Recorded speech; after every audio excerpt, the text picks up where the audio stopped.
Ready for the mosh pit, Shaka Bra. What's up, everyone? Welcome back to StrangeCast, Play One vs. Life is Strange podcast. I am one of your hosts, Adnan. My co-host Adam is here. Adam, you here? I am here, and I'm here mentally. Yes, you are here, and this is like, well, we can unofficially dub this as StrangeCast 2.0, the little revamp to the show that you always love. Same show, different lick of paint. Hopefully, by the time this episode come out, and I haven't forgotten that we've revealed the logo change for the new podcast. We kind of designed it with the idea of making it a bit more closer to the topics that we talk about, because obviously we talk about Life is Strange, but we talk about a lot of the other games as well, including stuff like Don't Know Montreal, and then it kind of encompasses the themes of both Deck 9 and Don't Nod, this logo. So I think like it's one of those that we really wanted to kind of embrace, and a shout out to our freelance designer who did it, Christine Forster. I'm going to say her name's Forster, yeah. Hopefully I said that right. So shout out to Christine for designing that logo. She did it in very, very much a fast pace. And then also, you know, as you'll see in the logo as well, if you take a look closer, there's a couple of references to some of the games that we talk about. Not to mention the big logo, the big VHS logo, which is quite telling for something. And no, we didn't steal that idea. But yeah, we're grateful for that as well. And then also as well, Adam has produced a nice new theme as well. For the show, which hopefully is at the beginning, and I haven't forgot about that as well. I'm just keep reiterating this because my memory is like a sieve at the minute. But yeah, that's quite a nice new theme as well, and that was not recorded dialogue. That is recorded dialogue from the game as well, just to FYI, or someone that comes after us. But no, great theme, great introduction. But yeah, this is the rebrand of it, and this is also a new episode as well, and probably based on the thumbnails and everything else. And if you're wondering as well, we're not actually planned out anything yet. We're recording from this point, starting here. We have Zachary Andrews on here, who is Deck 9's motion performance capture director on the Expanse. We're really excited to talk with him, so I hope you're excited to watch that interview. And then we also have some other content lined up from the Expanse down the line. But we also need to give you a daily dose of Life is Strange content as well. So we'll be kicking into that new segment first. But before that, and I've rambled on for a little bit, if you are new here, please do consider dropping a like, turn on notifications, subscribe, and share with your friends. It helps you support the channel more than anything else. And StrangeCast is available on all podcast services. So we're available on Spotify with a video version. We're available on Apple Podcasts. We're available on everything. And obviously, I kind of realized as well, if you are listening on podcast services, we have a massive following on podcast services. We are on YouTube, so we have a video version on here. That's why you'll probably hear some of the notifications that go off. But yeah, as well, thank you for over 150 followers on Spotify. That's crazy. And also over 5,000 players. We keep getting new metrics that are shown through Spotify's Anchor service, and we kind of just see more and more. It kind of blows my mind, like the amount of people are tuning in and watching this show. So thank you very much for that. But without further ado, Adam, should we go into the news first? I think we should.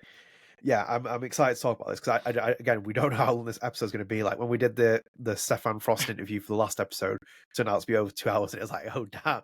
I was like, I did not expect it to be that long. So we'll see how things materialize. So you're kind of like following us in real time. But we'll kick things off with Life is Strange. All our new segments are Life is Strange this week, so you'll kind of like get a lot of your Life is Strange filling.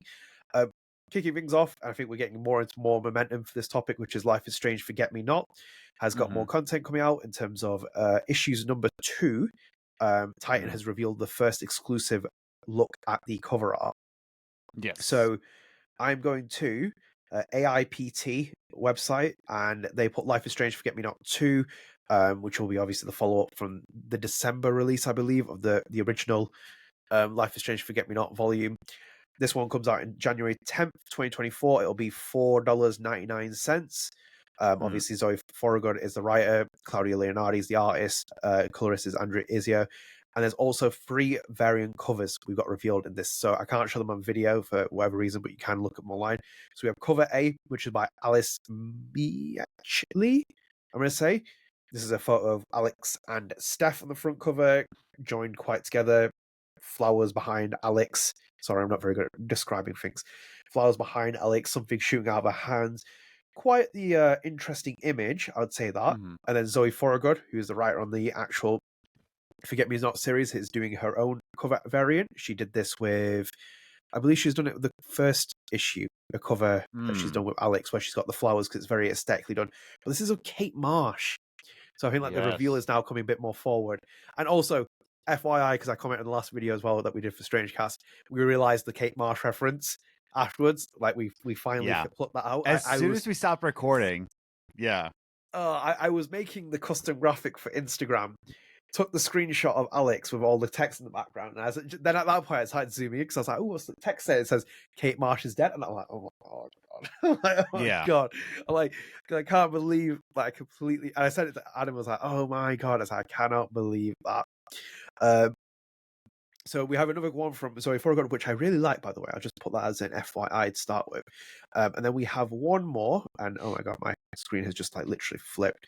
The last one is by Valentine Smith, cover C. Yes. So, and cover C is, oh my god, the website has just crashed. And like, Adam, do you have the cover C there? Cover C, yes. It's by, I want to repeat the name, Valentine Smith. Yeah, Valentine Smith, which is a killer name. And this is more of like a colorful, almost like a dream-esque kind of shot where we have images of Alex and Steph, and they look like they're falling into an abyss, but with a color variance of each one. Obviously trying to portray like the different emotions of each within like this landscape. But yeah, it's an interesting cover. But from all three of these covers, I can tell this one's going to be a much more emotionally taxing issue on this one for sure. Yes, I agree with you. Which is your favorite? My favorite, honestly, is the Kate Marsh variant. Yeah, I thought the same as well. I was quite surprised with that. I think she's done a beautiful job with that as Zoe Foregood. I think like it's quite. That's like I don't personally like the Alex one from the first Forget Me Not issue. I'm not really hugely sold on it. I think it's okay, but this one feels so much more. I think it's just quite fitting. I think it's just quite like nice. A funeral. Yeah. Yeah, I think this one aesthetically works so much better with the flowers in the background, the blue flowers surrounding her face. She's got the cross as well, hands folded. So it's quite a cool touch with that, and also big precedent on Kate Marsh as well. It's very interesting to take in this story as well, the way that they are.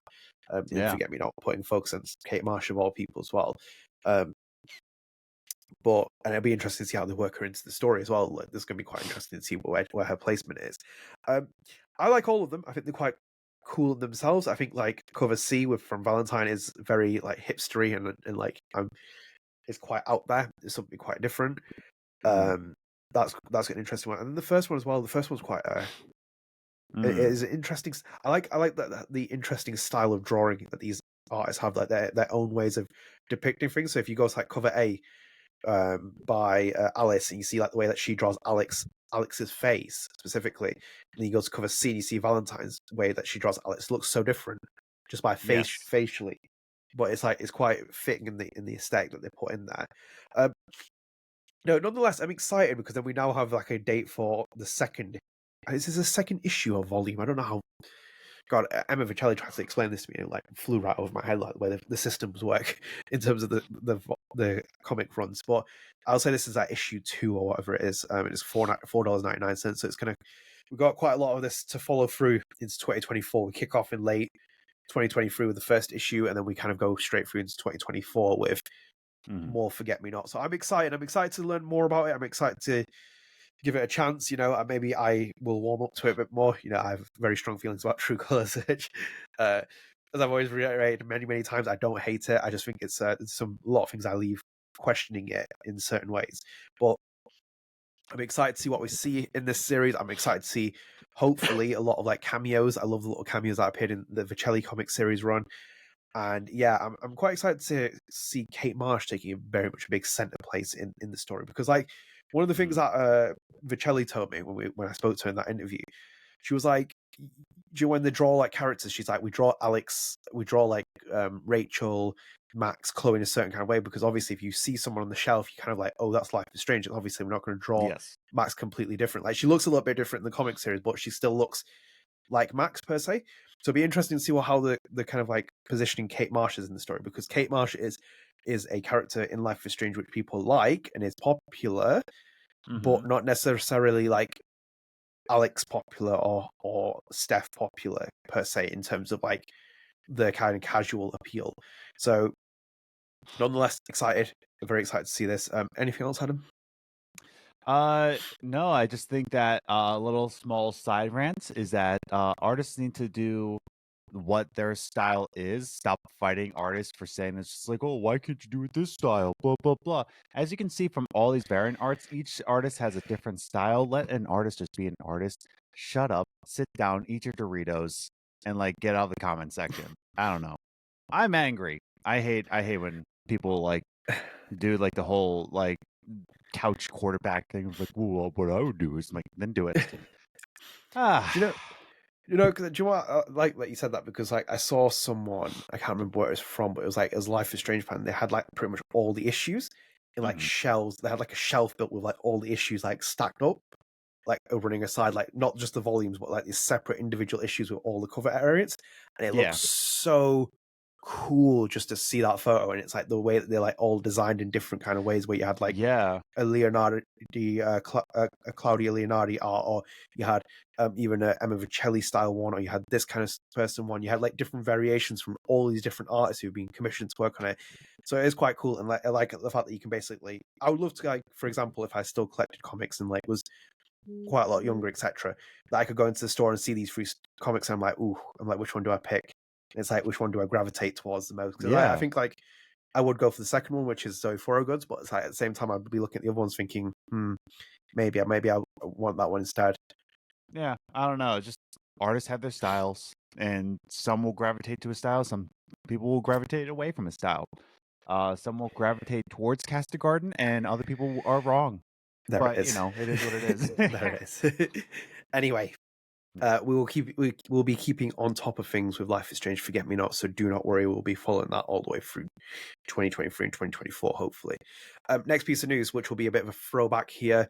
I want to put this in as well because it'll be quite time relevant and it'll be before the end of the month. This is none other than Life is Strange's Twitter account we are going to here, and they tweeted on the 19th of October. 6 years ago, Life is Strange Before the Storm episode 2 was released. Chloe and Rachel discuss running away together, but before they can go, Chloe gets involved in a dangerous situation, exposing an uglier side to Arcadia Bay. What is your favorite memory of the episode? So yeah, I saw this. I interacted with one of our listeners and one of my Twitter followers or ex-followers, whoever you talk to, Jace, and we were chit-chatting on there. Adam, this is I think we both kind of agreed on like a previous podcast episode. This is probably the best episode from Before the Storm outside of Farewell. Yes, definitely. I think this is one of the most important ones. Is essentially the climax of the storyline where a lot of chaos is happening. A lot of different links are happening within the Life is Strange universe. And of course, your favorite scene of all the Life is Strange games, if I can argue, if not in the top 3 of your favorite scenes in all Life is Strange games, Yeah. Tempest. Yeah, I don't think I've ever met anyone who doesn't like the Tempest. Yeah, I think the Tempest is by without question one of the best scenes in this entire series. I feel like episode 2, even when people, whether they like Deck 9 or not, or whether they don't like Before the Storm or not, I think like episode 2 does seem to be that kind of episode where everyone kind of like feels like, oh, this is a really great Life is Strange experience, if anything. But yeah, the Tempest is outrageously good. It's so good. It's still aged well as well. I think that's the best part about with Life is Strange Before the Storm. It's like the more the years go on, the more the time goes on. It's like it just ages so much better and it's so much more fun. I love the fact that we kind of like got to the kind of like I got to kind of explore the Tempest more with the Life After Strange series, where it's like talking to Kylie and talking to Maura, who played Dana. You kind of like learn so much about that kind of like scene. Cause it's like my favorite part was when I spoke to Maura and she played Dana, as I said. She's like a professionally trained actor, and she's like she's professionally trained. She's worked in theatre. She's a lot older in terms of like now at this point, and she knows Shakespeare really well. And it's like, for example, you contrast that with Kylie, who was about 19, 18 at the time when she came in and played Rachel, who and she said doesn't really like care that much for Shakespeare. It was giving cadence, but then the performances are quite like interesting how they work, because the way that Kylie has to do it, and even with cadence and also with Shakespeare, it kind of fits with her well, because it's like it has to be a bit awkward. It has to be someone who maybe doesn't even know Shakespeare because it's a high school performance. But then with Maura, it's like she said, like, yeah, I kind of have to like dumb down my performance a bit, because like I can't go out and do this Tempest like spectacle, because obviously I'm playing this young teenage girl who's in a high school play doing Shakespeare.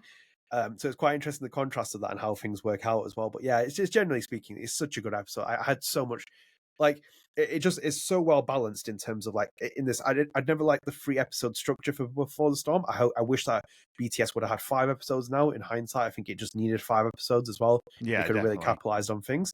But in terms of like the most balance as well out of the 3 episodes, it's definitely got it, because it just has to fit so much in it. It goes back and forth. There's great scenes in between it, and again, yeah, I love. I think like loads of people love, like, for example, the lamppost scene as well, which is like, you know, iconic for a lot of people. Even like the scene with Rachel and her parents in the house as well, and her dad being quite a bit of a douche. It's a lot of fun. I really enjoyed episode 2, Before the Storm, and in itself as well, I really like Before the Storm as well. Before the Storm is like one of those games that really challenges for me, like between. The more I get older, I don't know if I like Life is Strange 1 or 2 or Before the Storm. I just don't know which one I'd put at the top sometimes. But yeah, really great episode. Yeah, no, it's excellent episode. One that sticks in my head rent free, but yeah. And I love the follow-up tweets from Life is Strange saying that Life is Strange Before the Storm is available alongside in the Arcadia Bay collection. Check out the remaster, and I'm like, no, don't do it. Just get the original one. It's funny you said that, because I thought the exact same thing when I was like compiling notes. It's funny how they put the links in it. I was like, you kind of have to, but at the same time, I'm a bit like, like, yeah, I'm like, you don't want to play that, like, that remastered collection. Here's a wager with you. Do you think the remastered collection will get a patch in 2024? Or do you think we're done 2024? Now? Yeah. Oh man, I really wish I could say no, but it's yeah, we're gonna get a patch. I've been planning on replaying the Life is Strange Remaster Collection on Xbox, but because I want to see, because I played the Switch version and I played it on my Switch Lite. I have an OLED now. Oh, nice. But I played it on the Switch Lite, and I remember thinking like, oh, this is a good version. Like the Switch version was already good, from what I remember, but the Xbox version was just like trash, and the PlayStation version and the PC version was trash. Some reason the Switch version wasn't too bad. Like, it was actually pretty nice, but I have been wanting to go back and replay all the episodes on the Xbox, see how it goes. Yeah, it's so frustrating, the remaster collection, like, because it's like I have this kind of like strong position right now, because it's like I feel like I'm part of the problem, because I do still buy games like brand new from like retailers, and or like buy remakes and remasters, and I hate that the industry has just traveled towards that. So it's like every game gets a remaster, and every game gets a remake, and every game, like I've said this many times as well on this podcast as well. Don't be surprised if Life is Strange 1 gets a remake. Do not be surprised. It's like you can get angry with me, but like, oh, it doesn't need a remake.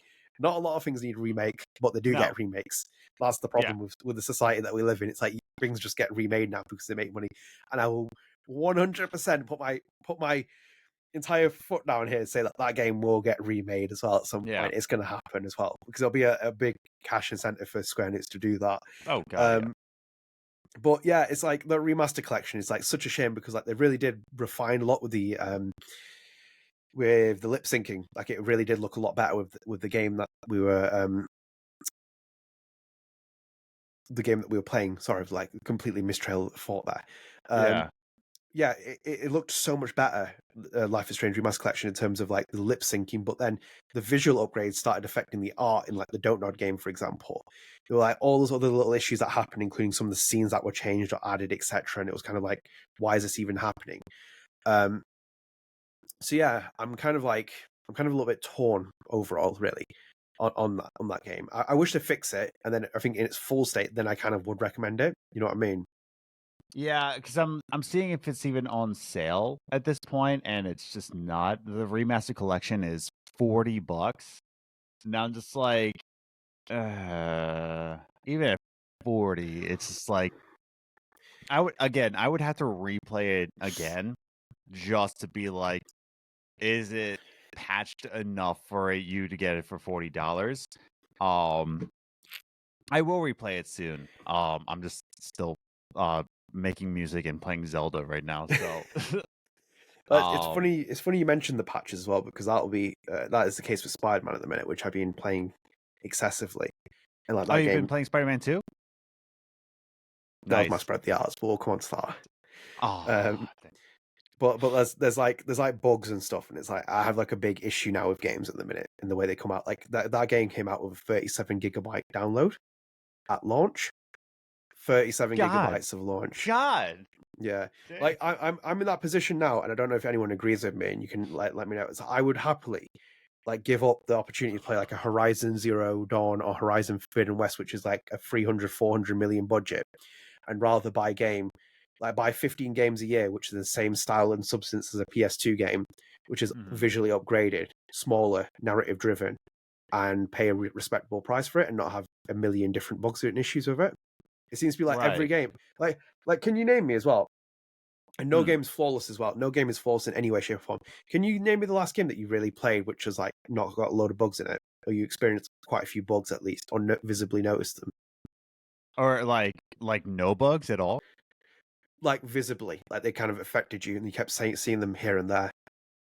By the way, Life is Strange Remastered Collection is on sale in the PlayStation Store for $20, and I can say $20 is nice. I'd say 15. Yeah, 15. 15 and $20. Yeah, for me, it's for me. Remastered Collection is like a $10-15 experience, if anything. Now, I mean, like the way that it is in the current state it's in as well. It's like, I think it needs a bit more there. Yeah, I'll get back to you after I replay it. But the last game I played that was like no bugs, no glitchy mess, no excessive bugs. I mean, like in terms of like I played Spider-Man. So that's what I mean, but it's like a different game and it's a different substance. And it's like it doesn't have to be like it's the perfect game. Yeah, you're right. Yeah, because it's like you don't have to. It's like you don't have to basically have this massive open world. So it's like when you make an open world like Spider-Man, it's going to be littered with like bugs and issues. Like I see it as well. Some of the animations, like sometimes like Spider-Man's like, looking at it in the wrong direction. I'm like, what's going on here? It's like it's just a bit annoying that it's happening. But I'll come on to that later on. We've spread the arts. But anyway, BTS loved it, love it so much. That's such a great experience. The soundtrack, the actors, everything about it. Really big fan. So we need to mark off that anniversary. Adam, next topic and our final topic. Yes. So, yes, exciting. Another anniversary. Very convenient. They all seem to happen at the same time, but this was a big one. So this is Life is Strange Twitter account. Again, this was on the 20th of October, and it was 8 years ago Life is Strange Polarized. The season finale of the first Life is Strange was released. Max learns that time is impossible to control as she moves inexorably. Messed that up. Towards the most agonizing decision of her life. The ultimate question: did you choose Bay or Bay?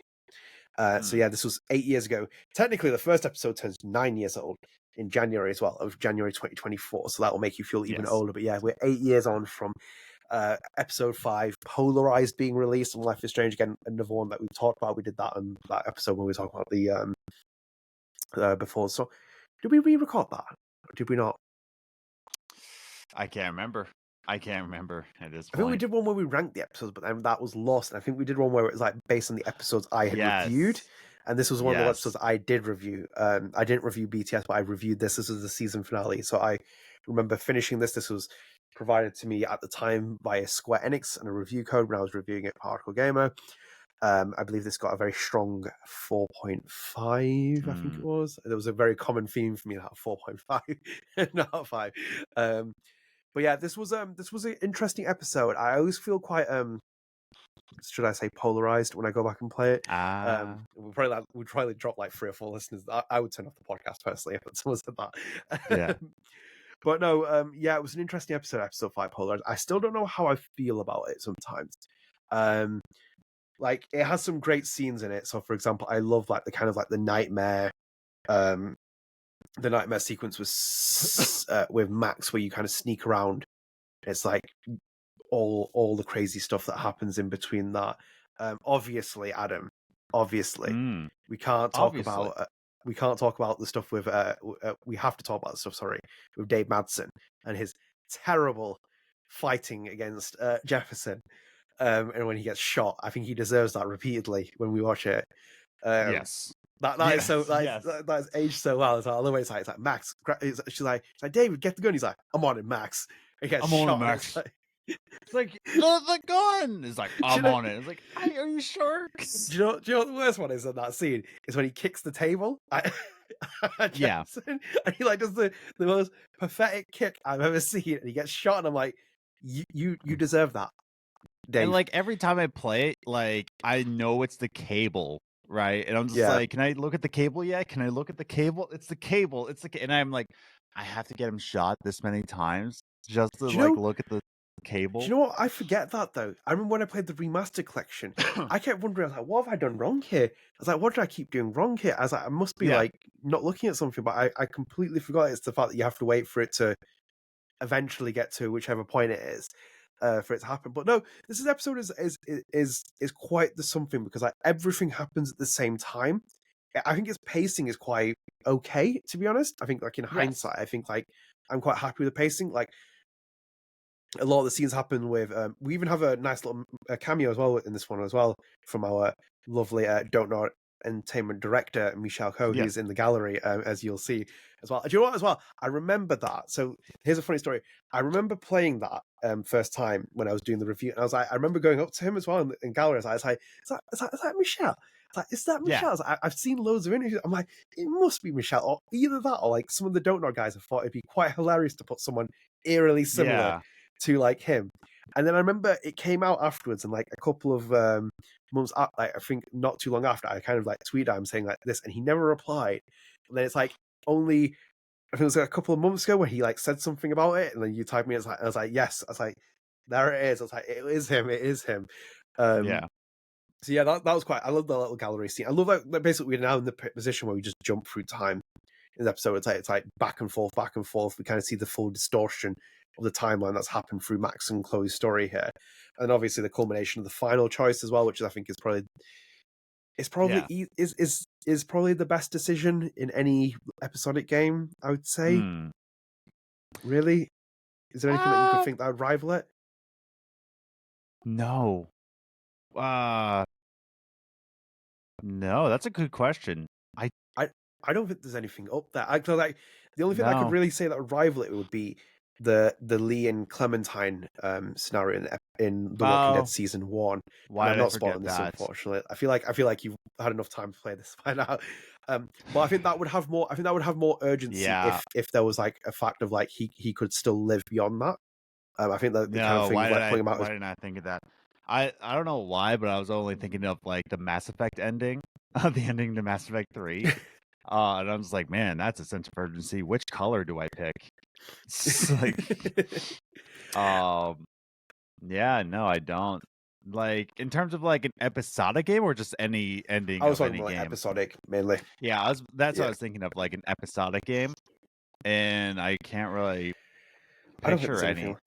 No, yeah, besides the Lee and Clementine, and that's the thing. Like Life is Strange and Walking Dead are like the premier like episodic games. Like everything else is just kind of like trying to keep up with both those games, even to this day. Like Walking Dead and which I gotta replay Walking Dead. I really want to play the entire series.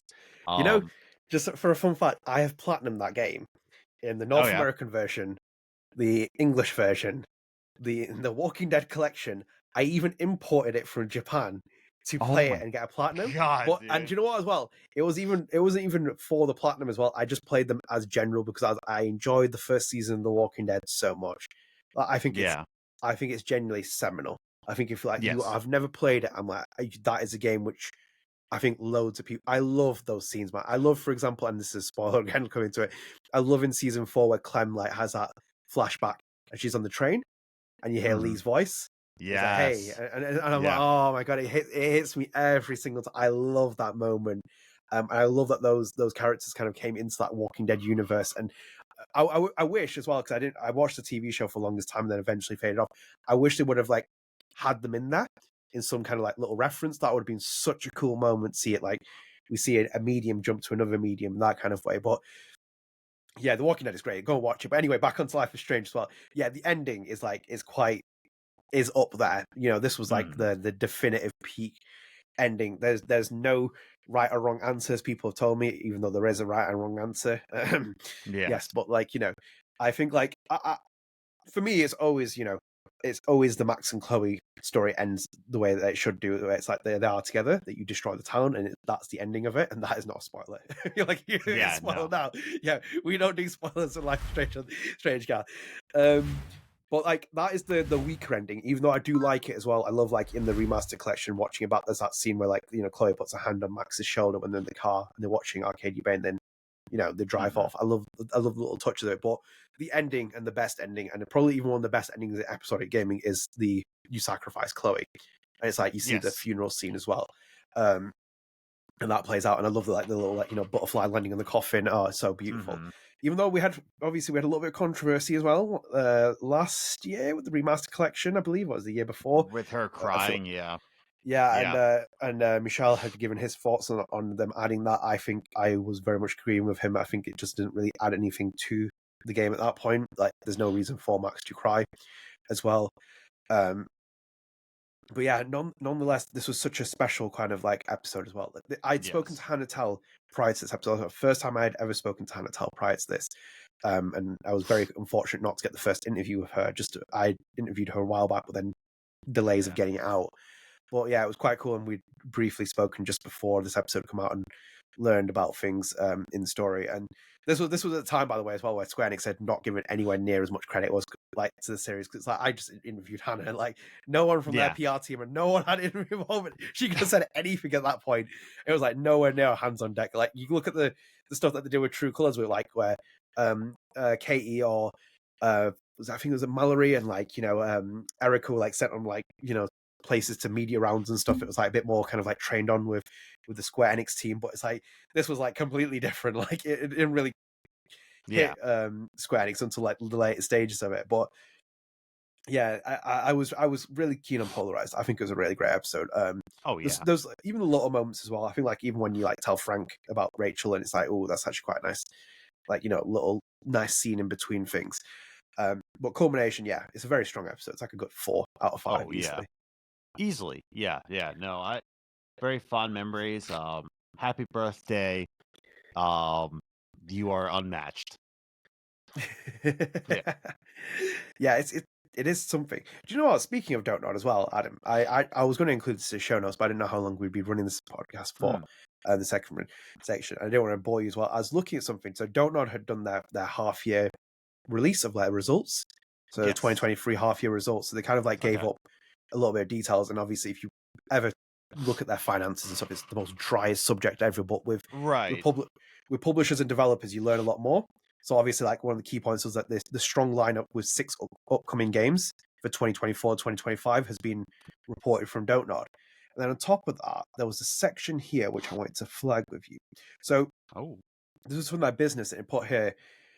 Don't Nod posted first half 2023 operating revenue of 16.5 million euros, up 10.3% from 14.9 million in the first half of 2022.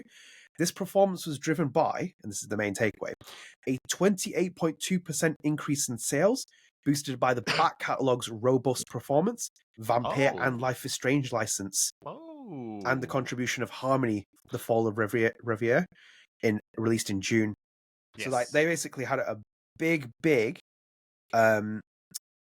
increase because of like Life is Strange, like Life is Strange royalty, and same with like even Vampire as well, is still contributing to Don't Nod to this day. Like that's like how beneficial that game has been like in the success of like Don't Nod. And I remember as well, like when we talked about episode 5 Polarized, this was like the first Don't Nod game, proper Life is Strange game as well.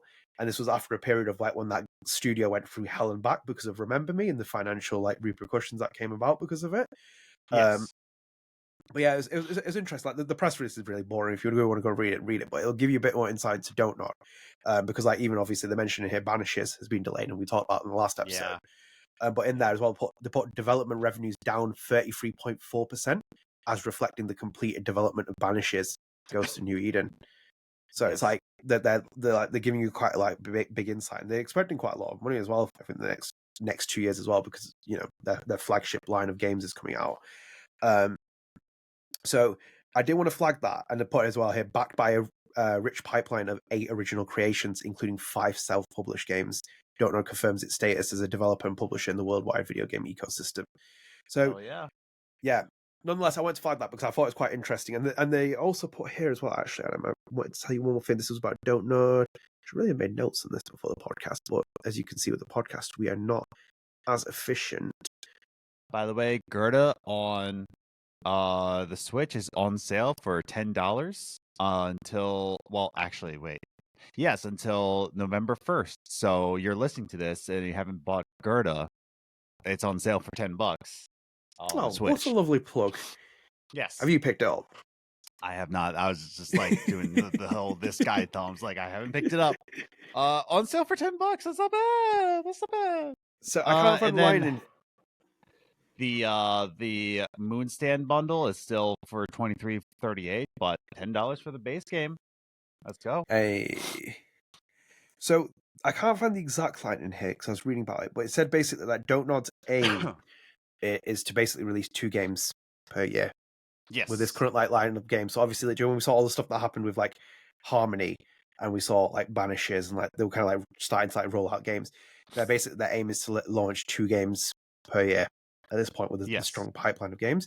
So obviously, if we're talking 2024, 2025, we could see Montreal's game very soon, I think, potentially in the 2024 window. So yes, keep an eye out for that, and we'll keep an eye out for it. And also, as well, just to wish Luke Bargados a swift recovery. He has had surgery on his kidney stones as well, and best of luck to you, Luke, with that. I hope you have a very fast recovery with that. So just want to put that out there. Adam, should we move into our big topic here? Big topic. Yes, so we're going to... Yeah, so now we're going to cut, and hopefully this interview turns out as great as we hoped for as well, because again, we recorded this section before the interview. Without further ado, obviously, absolute pleasure welcoming Zachary Andrews, who's a performance director on The Expanse. We'll be talking about a lot.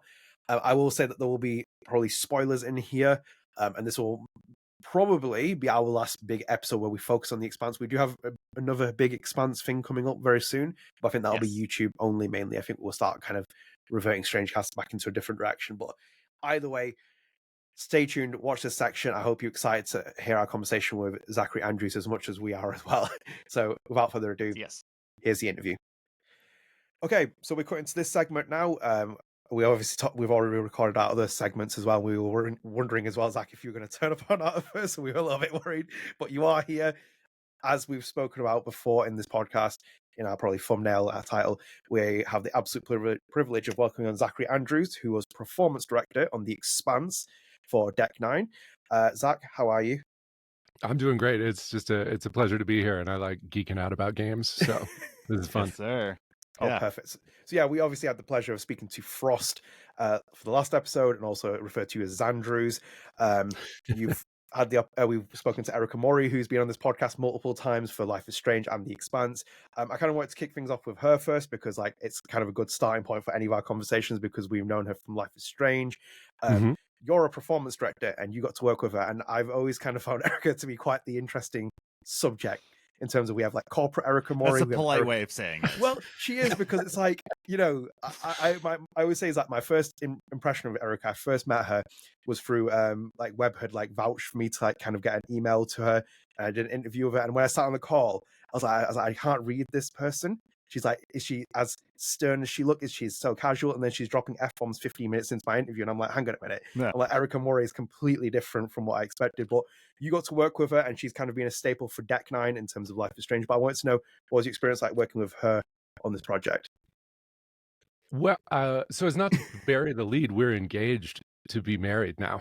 So the experience was amazing. I think Erika is a force. I think she is so funny, so smart, so savvy. That's kind of, to me, the first thing I knew about her, because I met her actually interviewing for the job of performance director. It was like a 2-month interview process, and it culminated in this kind of director evaluation where I was given 2 scenes with 2 actors that I had to direct and shoot in 45 minutes, and it had to be done via Zoom. So I did as much like recon as possible, and I was like, who are these actors? Like, what is the space? Like, tell me everything I can so that I can like mentally model this. And they sent me it was Erika Mori and Rihanna DeVries. So it was Alex from Life is Strange, and I was playing through that game because I was interviewing with the company, and it was Rihanna who was in who voiced Chloe in Before the Storm, and I had already played through that, and then I was like, okay, I have their websites, like this is gonna be cool. They're local. I'm a big fan already. Like this is amazing.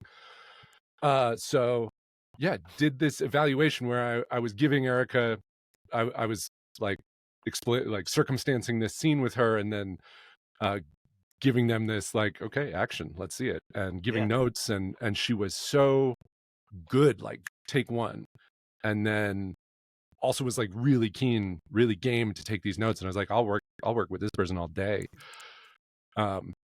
And she was, I didn't know this, she was already, I think at that point, already cast to be the stunt drummer for the Expanse. So I don't even think we'd locked Cara Gee in for sure at that point. So Erika might also have been our player character again. But she came in for episode 1. There's a crazy, like, this isn't a spoiler, there's like an exterior sequence where you're on a ladder, and I had never like really figured out, I didn't know how to make video games at this point, so we just had her come in and do some like shifts left, shifts right, sort of dodges and things that we could maybe turn into gameplay for this section.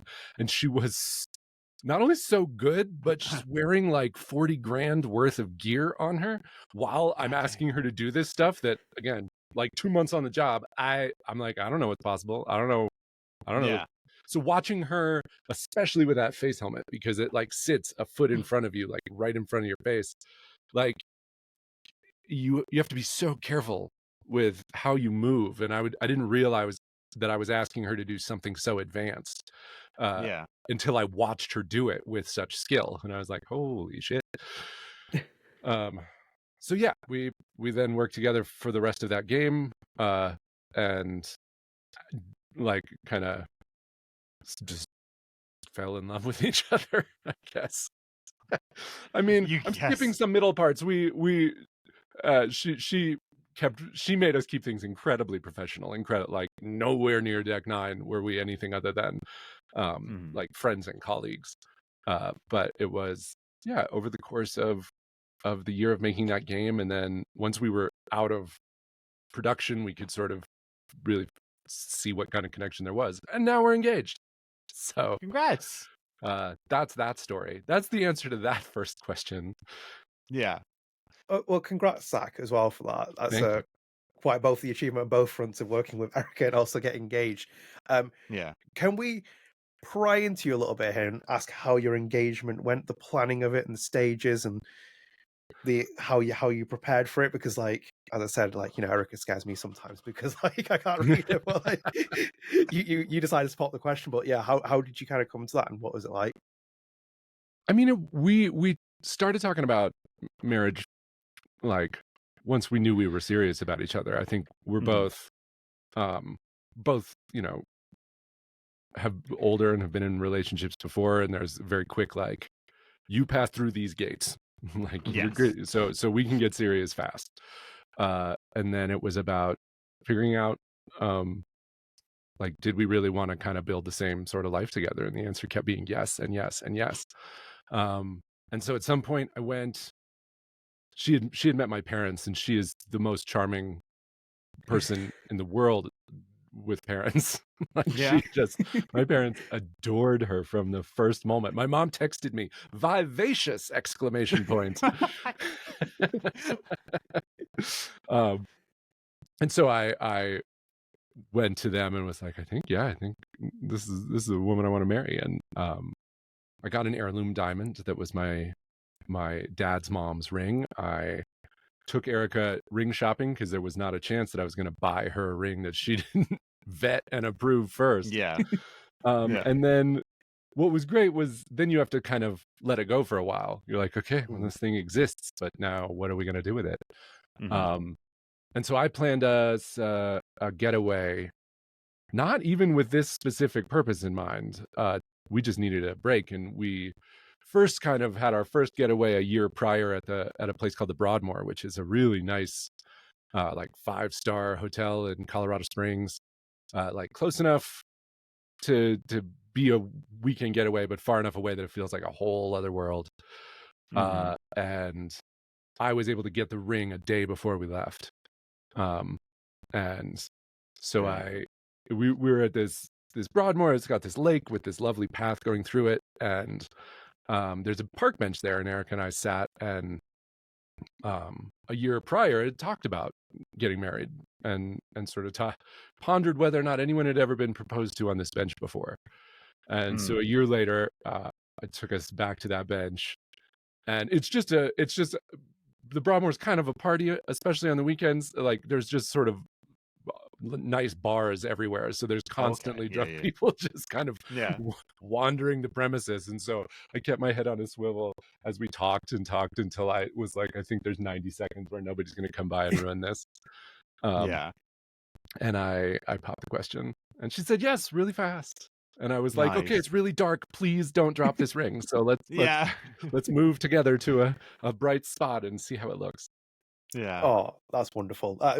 Again, congratulations for that. We'll kind of weave Erika Mori in and out of this, because obviously she worked with you on the project, and there's a lot to talk about with Drummer. But before we just move on from that as well, I wanted to ask you something, because something I realized during the interview we did with Frost, a very damning comment from Frost. He said that Erika Mori sends him TikToks, but there's 6 out of 10s.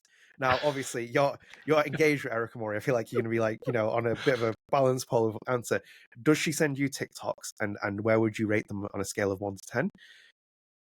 Rarely does she send me them, because she now realizes that so many of those messages like fly by me, and I never look, and that's very disappointing to her when she asks. So she usually just puts the phone in front of me, and she can verify.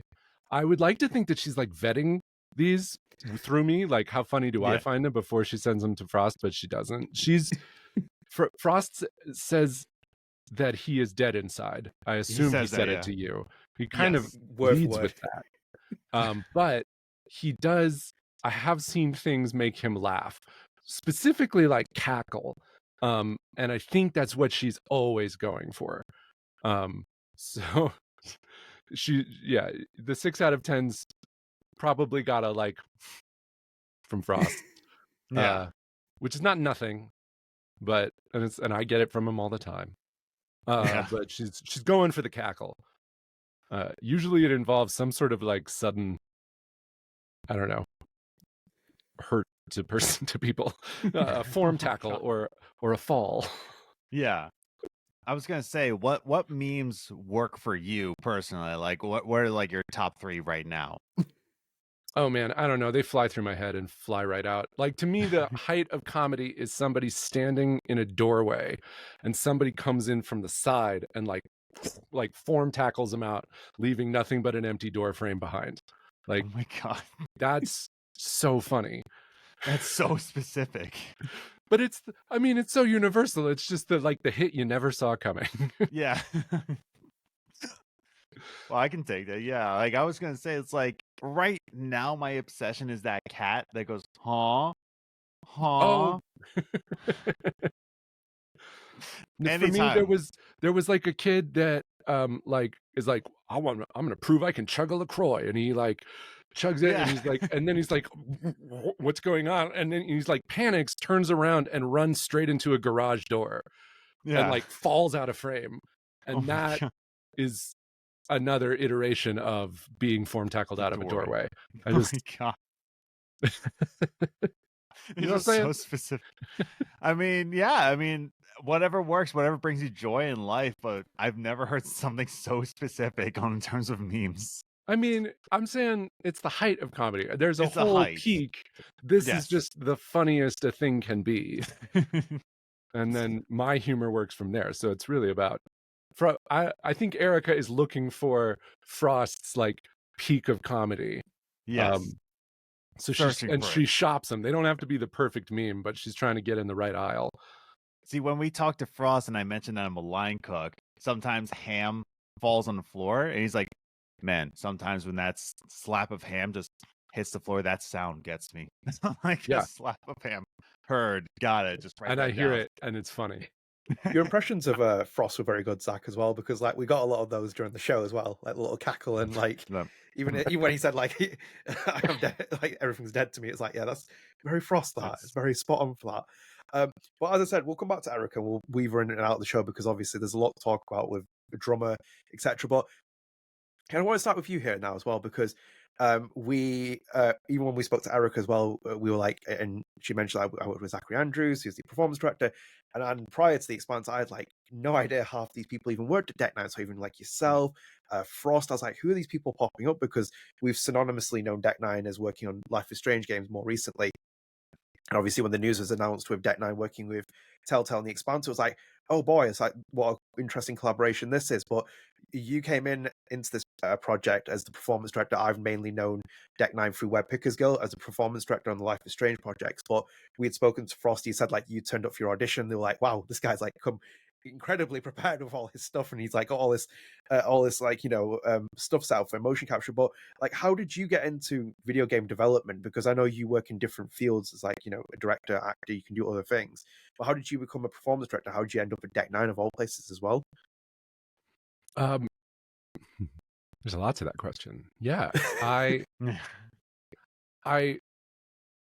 got the job at Deck Nine because I was an unemployed actor trying to keep on my unemployment from the pandemic. I mean, the pandemic ended my acting career.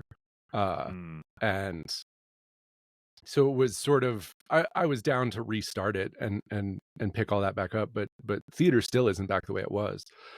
So I was actively I was for a long time just applying for jobs because you got to do that. You got to like work search to get unemployment. And then eventually I was like, no, I have to do something. Like I have to figure out what's next. If it's not acting, what is it? And I had wanted to work at Deck Nine as an actor since I heard about it through Anastasia Davidson, actually, who was in Life is Strange True Colors. She and I were in a play together, and she was like, I'm working on a video game. And I'm like, tell me everything. And she was like, I can't tell you anything. And I was like, that is so infuriating. and I was like, how do I get in on this? How do I do it?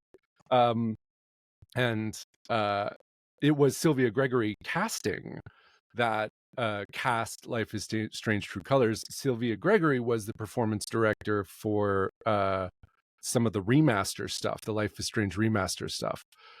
So she was like, she had worked with Deck Nine for a long time, and I had sent her an email. I was like, how do I get into Deck Nine? And she was like, well, they haven't been searching for your type as an actor, but I'll keep you on my list. And then she sent me the website that has a link to their careers page. And I was like, ooh, that's the move. And I scrolled down and I saw like junior mocap tech. And I was like, I'll apply for that. That sounds great. Yeah. Like, and I'm certainly experienced on film sets and in theaters. So the junior position seems like maybe this is my point of entry. And so I applied. And then I was like, I stopped scrolling there. So I went back and I scrolled down a little further and I saw performance director, and I read the description and I was like, holy shit, that's me. You needed some capacity with video editing. And I was working as a documentary film editor. You needed this background in acting and like having a film savvy. There was a lot, and they wanted someone local to Colorado. I think they were doing a national search, but they wanted someone local. And so I applied for that too, which caught the eye of Web Pickers Guild, because not many people would apply for like two jobs on the same team. And he was just curious about that. So he set up a 15-minute screening interview with me, and we talked, and he was very quickly like, I don't actually think you're mocap tech. Like, I'm gonna cross that one out.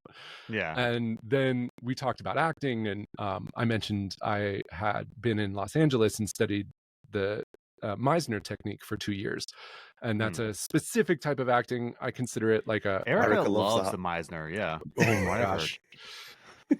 When Meisner is done or taught incorrectly, it is traumatic and damaging. This is something I know. And so I looked for 4 or 5 different teachers before I found one that I really liked that taught Meisner for 2 years. And then I learned that Webb knows Meisner as well. That was his sort of point of entry for directing actors. And so as soon as we had that connection, Webb was really like in my corner and brought me through to the next interview where I met narrative director, cinematics director, Frost as the game director, tech directors, like everyone at the director's level got to spend 2 hours kind of grilling me and figuring out what I was about. And then there was that director evaluation where I directed scenes via Zoom, had to model a whole way to, like, how do you do this? How do you communicate this? I've never been in this room. Like, how do we establish this correct orientation for stage left, stage right, camera left, camera, like, how do we do it? So prep was essential. So I'm proud of that they say that this guy came in and he was so prepared, because that is how I tried to approach, every single second we were on set.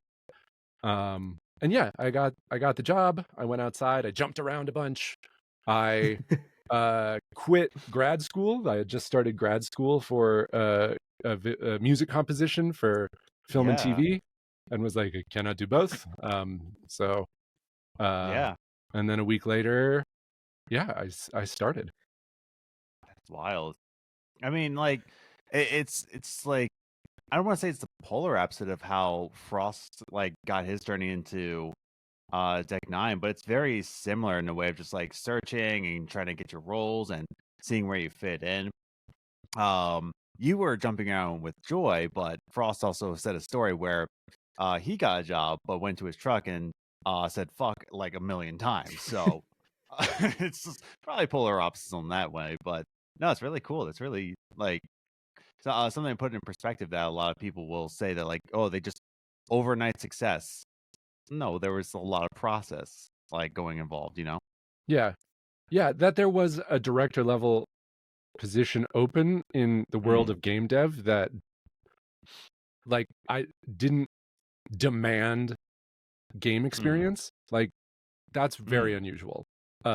Just I'm sure they would have preferred somebody in game direction, but the truth about performance direction and mocap in general is it is this like conduit to bring film, TV, like full theatrical performance, like all of the stuff that I am super steeped in, know how to talk about, know how to communicate in that like language into data and stuff that can be put through an animation. Like the things that go into our tech pipeline everything has to go through that mocap studio, and that little inflection point requires a lot of experience and a whole lot of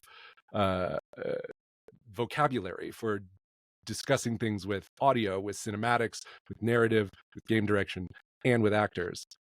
And there's just not that many people that have that kind of broad skill set to do it. So in some ways I'm an overnight success that I'm entering game dev at a director level, but the journey to gain the experience to be able to nail that job interview took 20 years. Yeah, I was about to say, it's like on paper it looks like it, but if you look at the grand scheme of everything, like that's why I like hearing these stories. It's just that doesn't just like happen overnight.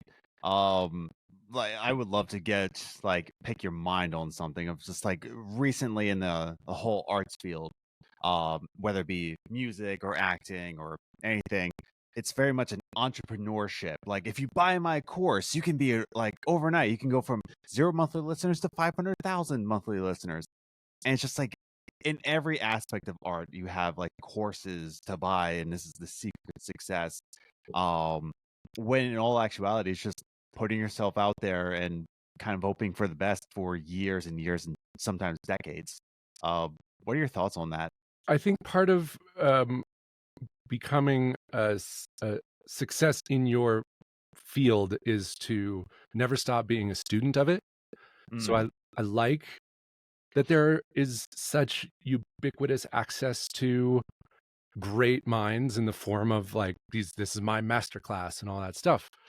I don't think everyone is a great teacher. Yes. Like, I think your job is to be a great student, and even a bad teacher, you can learn from a bad teacher. And part of what you can learn is how to not be a bad teacher.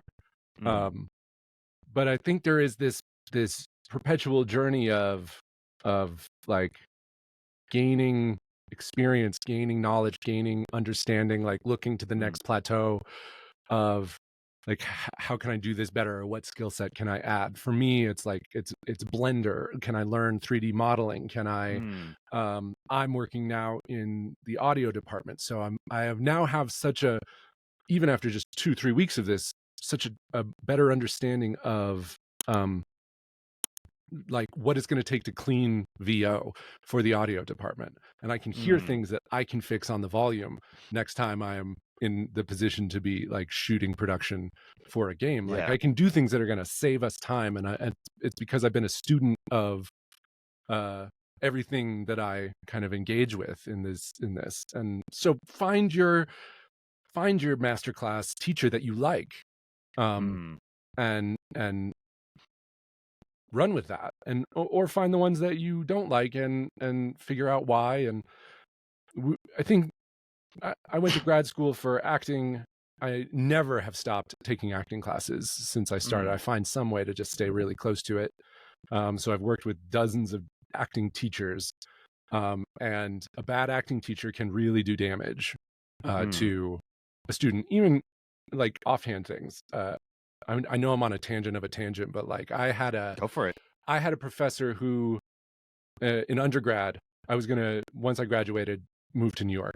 I'm gonna go to New York. I'm gonna just try it. I'm gonna see what I can do. I believe in myself. And I had a professor grab me by my shoulders, look me in the eye, and say, "Don't go to New York. They will eat you alive." Yes. Yeah. And I listened to him. I went to Chicago instead. I was like, okay, I guess I need a starter, big city. And I went there, and it didn't ever work for me. I tried to live there twice over the course of like 3 years.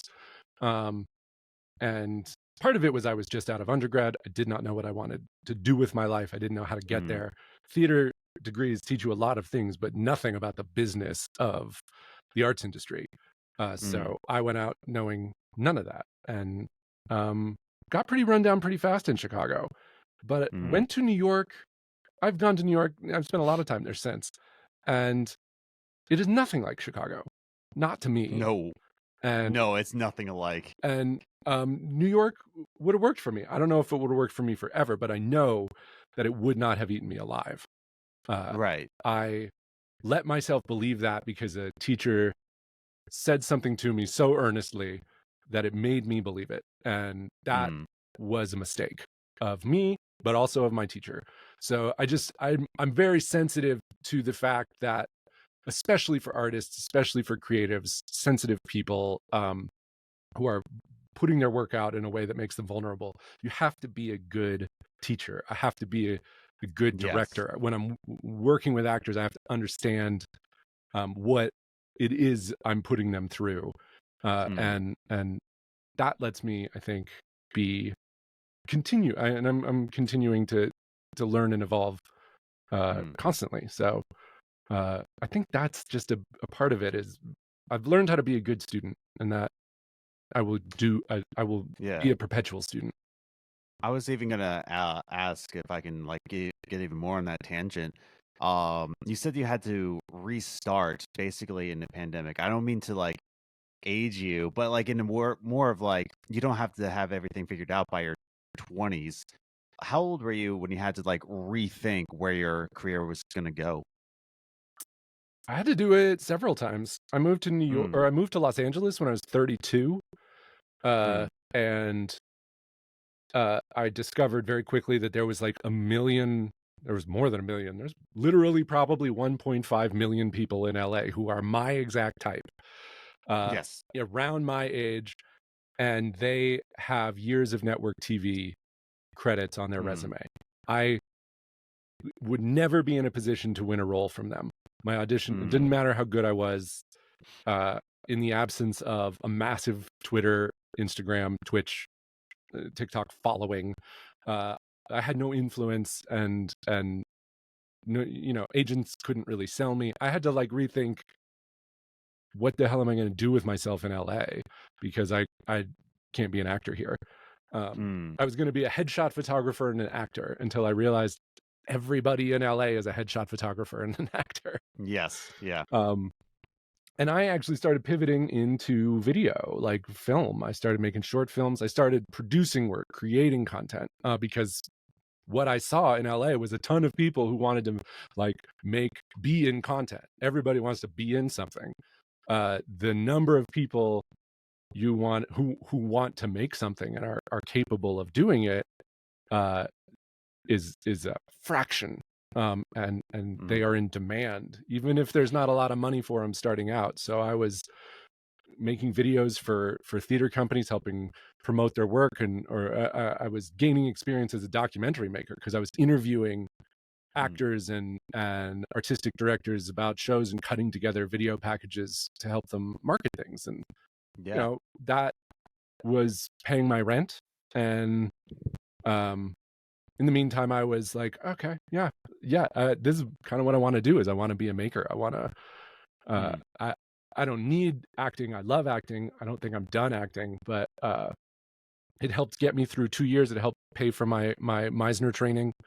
And then once I was done, 2 years of that, I was like, do I still want to be here in this, like this?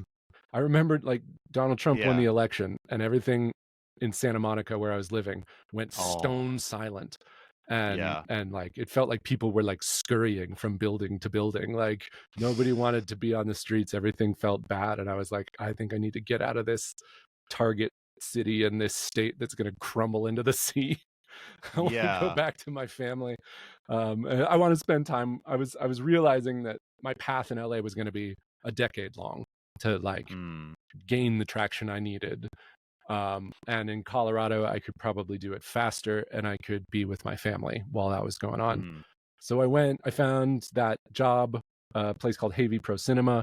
They make incredible documentaries, and I got to be an assistant editor and a cameraman for them. And that helped me move back. And in the meantime, I was auditioning and got some of the best theater gigs you can get in Colorado, working at the Denver Center and the Arvada Center. So I was on stage, and had this like thriving video production freelance career. And then the world shut down and all that went away. And I was all like in your 30s, like this was all in my 30s. I mean, I'm 41 now, so I was like 39 when I got the job. You've aged very well, if it makes you feel happy. Yeah. Was that? You've aged very well if it makes you feel happy. Oh, it's all these. I have all these filters. Zoom's amazing. It's an Instagram filter. You want to know? You all look beautiful too. Well, that's a lie, but thank you. But yeah, no, it's interesting to know because again, like I gave up music in all of my 20s because someone told me it's like, oh, you got to think about something different. Picked it back up around 29, 30. I was like, why did I listen to all these people? Where could I have been if I just stuck with it in all of my 20s? But it's not to say that anything's too late because, as you said, you changed all throughout your 30s. So, like, all these people are saying you got to figure out life by 22. And it's like, when I was 22, no, it's like I had nothing figured out, man. Yeah. But yeah. Constant state of becoming, I think. Yeah. And just for me, it's always been about like, what are the things that I think I could like put my shoulder into for the rest of my life? And music is one of those, photography and filmmaking is one of those, acting is one of those. And I'm kind of in this amazing position where all those things have converged into the job that I am now doing. Yeah. That's awesome, Zach, though. Two things that you said before, I want to kind of pull it in and then pull it into the Expanse, was that you worked with Stace, obviously, as an actor in theatre, and funnily enough, you could have met Erika at some point even earlier in the theatre background. But and we know that Stacey has been on this podcast a couple of times. She's been on the channel quite a few times, and she was doing a bit of mocap with you guys on the Expanse. She was in the credits, but then also the fact that you connected with Webb quite well on Meisner. I know that Webb was really keen on using Meisner on like Life is Strange: True Colors, and I know how much Erika Mori despises it, and I'm more impressed that you won her over with your love for Meisner. But I wanted to know, like, with the heavy amount of Meisner technique training that you have, what kind of direction were you leading on the set as a performance director? Did you think about implementing Meisner? Did you not think about it? And just kind of like the direction you led with getting the performances out of these actors. And also as well, if you can as well, before you answer that, can you explain what Meisner is to people who don't know? Because obviously I've become more known of it because of how much Erika hates it. Sure. Yeah. The Sanford Meisner, just to give a little history, Sanford Meisner was a member of the Group Theater.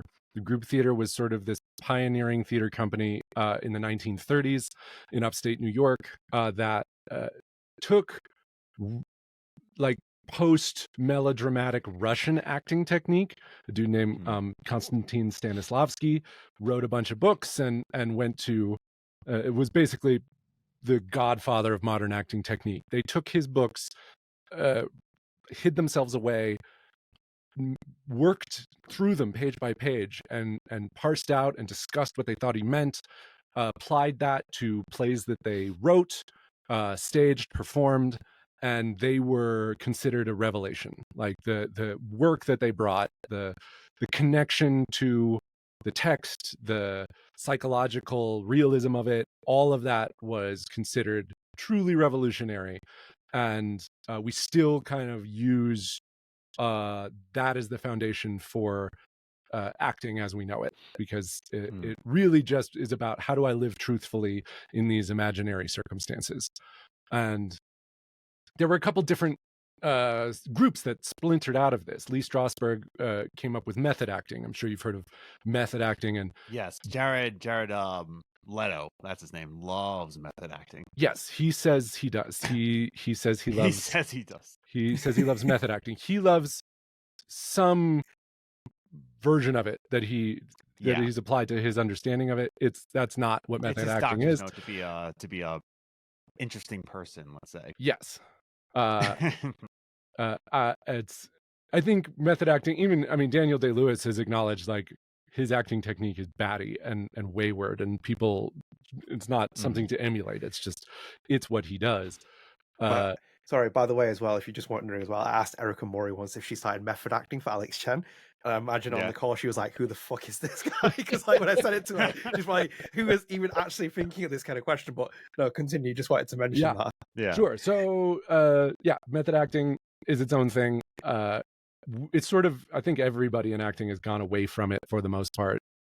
Even the Group Theater itself went to Russia, talked to Stanislavski, who was like in a hospital. This is actually in the UK, but they were like, do you do this anymore? And he was like, God, no. It's not sustainable for an actor. It uses them up. It capitalizes on trauma. There's like nothing healthy about it. Also, your relationship to your own personal memories changes over time. So the thing that made you cry for years will one day maybe not. And then what are you going to do? So the rest of it was about how do you deep tissue imagine your way into these people's lives and realities? And then how do you loop that out truthfully to an audience of thousands of people in an amphitheater, or like even how do you just keep it subtle enough to loop it out in a close-up? And Meisner was really keen on repetition, Meisner was keen on impulse. And so he started with this repetition that drives everyone crazy. It's why they hate Meisner, is it's like two people standing across from each other saying, you're wearing a blue shirt. I'm wearing a blue shirt. You're wearing a blue shirt. I'm wearing a blue shirt. And teachers will let this go for minutes at a time, and everyone feels awful and everyone feels stupid. And then eventually they may make you say something personal, like your hair is falling out, like something that, and then you have to repeat that back and forth to each other. And when it's taught badly, that's not fun. That's not helpful. That doesn't teach. That's not Meisner. What Meisner really is helping understand that we as humans have impulses, and if we follow them, we will do everything in the correct way that a human will do it. One of the examples was like, if a tiger were to burst into this room right now, like, yes, I'm not going to think, I'm going to do something. I think I'm going to probably hurtle forward over this monitor because it's my maybe only protection. I'm going to look, whatever I do is going to be right. Like, because it's suddenly happening. It's more important than this interview. So I'm going to be dealing with that in the moment, spontaneously, not thinking about it. You two would also be doing something wherever you are. You would have a reaction. Went to your room, we would also do something. We would say like, okay, let's call Colorado police. Yeah, somebody calls. Well, in the immediate, you'd probably just be like, oh my god, like whatever you're doing is right.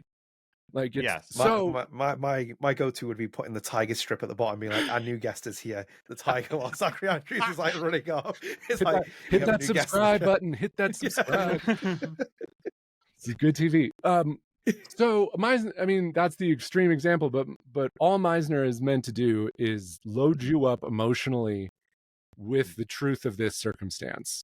If we're walking into a room and I know the scene is about a breakup, like I'm the one who's going to break up with my scene partner. Like I am out in the hallway imagining, like I'm remembering moments in my life I felt that, the dread, the determination, the like talking to yourself, you can do this, like whatever is going to get you emotional as an actor, whatever's going to start to get your breath going, start to like get your cheeks flush, like bring you to the truth of that circumstance. And then I want your scene partner, who is doing whatever is in their circumstance. Maybe my scene partner wants to propose, like they're going to go off and like all the anticipation, all of the joy, all of the like dreams of starting a family, building a life together.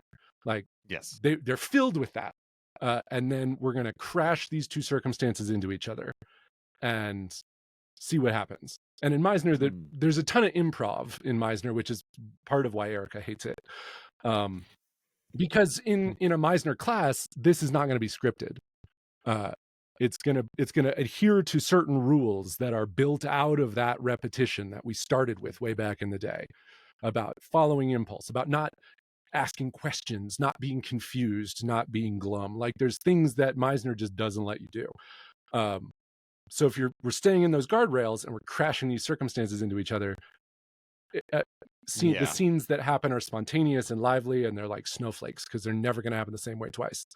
And that's what Meisner is meant to do when it's applied to scripted work. Is now we're going to do this same thing, but we have the tight guardrails of dialogue, but the impulses are still going to be off each other, off that repetition, off that mirror. I'm standing opposite you. You have your circumstances. I have my circumstances. They're different. We want different things. And that conflict is going to make the scene interesting. It's going to push us into different ways. It's going to make it unique each time we do it. And as a director, my job is to just help alchemically like adjust your emotional prep. I can't control what you do during the scene other than like give it a shape for you to follow. But I can say, okay, now like this is less sad for you. This is less of a disappointment and more of a like trigger into vengeance or something where I'm trying to just change when we collide what you're filled most with. And if I'm trying to dial in that. And that, that's kind of the baseline of my approach, I would say. No, that's really amazing. Yeah, because like all you were talking about, all I kept thinking about is like, I feel the same way about people trying to learn music theory. It's just like, if it's taught by a bad teacher, you're going to be bored. It's like if you start talking about relative minors and supertonics and G sharp minor suspendeds, like everybody's like, oh no, I can't learn music theory. But if it's taught by a bad teacher, of course you're going to be traumatized by music theory and you don't want to learn it. When it's just taught by a good teacher that will show the basic, like, here's how keys work. Here's how, not even modes, like just very slowly going into it. But no, like you were talking, I was like, yeah, I've had some bad music theory teachers in the past, really bad ones. So yeah, I can relate. Yeah. Zach, do you know The Expanse? Because obviously when we spoke to Stephan Frost, we basically learned that he loves The Expanse. He's so interested in it. Like me and Adam have kind of become more, well, Adam's watched a bit of it, but we've kind of become more accustomed with the Expanse because of this game through Telltale and Deck 9. I kind of wanted to know, like, had you watched the Expanse before? Had you, like, had any experience before it? Were you interested in the series? Because even Erika kind of alluded to us, like, I was like, there's so much material here to kind of go through. Even though we're just focusing drummer, there's a universe here that's being built. Like, did you watch anything? Were you prepared for it? And were you a fan of the series in general before this game? Not before. I mean, I recall one friend telling me about the Expanse. They were like, it is hard sci-fi, but it's really good. And I remember putting it on, watching the opening credits, and I don't know if like had my pizza timer go off or something, and like got distracted and literally never made it past the opening credits. When I learned what the job was for, because as I got to like the second round of interviews, or maybe it was after the first, where Webb was like, we'll have you back just so you know this is, and the Expanse is the world we're making. And I started watching it immediately, and it was such joy to binge that show, like watch it as fast as I could. I only got through the end of season, I only got through one season before I had my director evaluation. So I had like met the character of Drummer. Actually, maybe I was in towards the end of the second season. I'd met Drummer. I had not even really heard Drummer talk much. But I was like invested. It didn't matter. It didn't matter if I got the job or not. Like I was going to finish the Expanse for sure. I was a huge fan.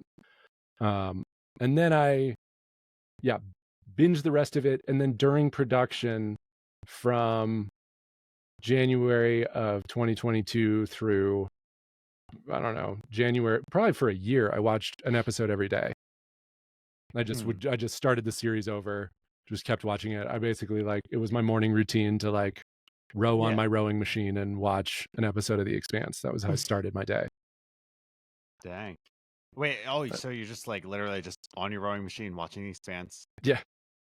That was my morning workout pretty much every day for the duration while we were making the game. And I got into the books, and like I read now tons of behind the scenes stuff. Did you get, and I should say. Yeah, I was gonna say, like, were you Schwarzenegger level of like how much you were watching it, or were you just more of like Michael Phelps level of Jax? Like how many episodes were you watching while you were rowing?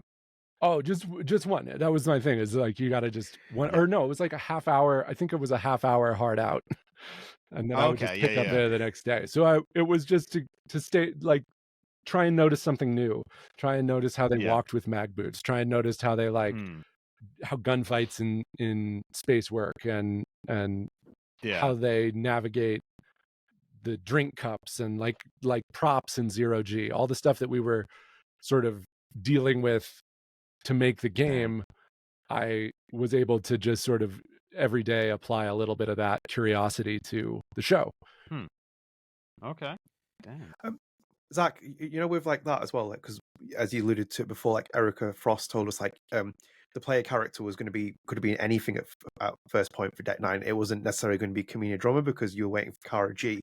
I kind of wanted to know, what was it like when you eventually knew that Cara Gee was going to get on the project, and you exploring Drummer? Because I haven't watched the TV show yet, but because of this, I've watched one clip on YouTube, which is, I think it's of Kamina Drummer, and she's in a ship and she's giving a speech, and they all start like making noises when she gets this rousing moment. It's like, it's quite, I feel like you've captured so much of that stuff so well. But I was like, what was it like when you eventually got Cara Gee on the project, then to work with her? Because from what I know, she seems to be like obviously a fan favorite, despite the fact that Kamina Drummer isn't a main character in The Expanse. There's so many different characters, but it's captured so many people.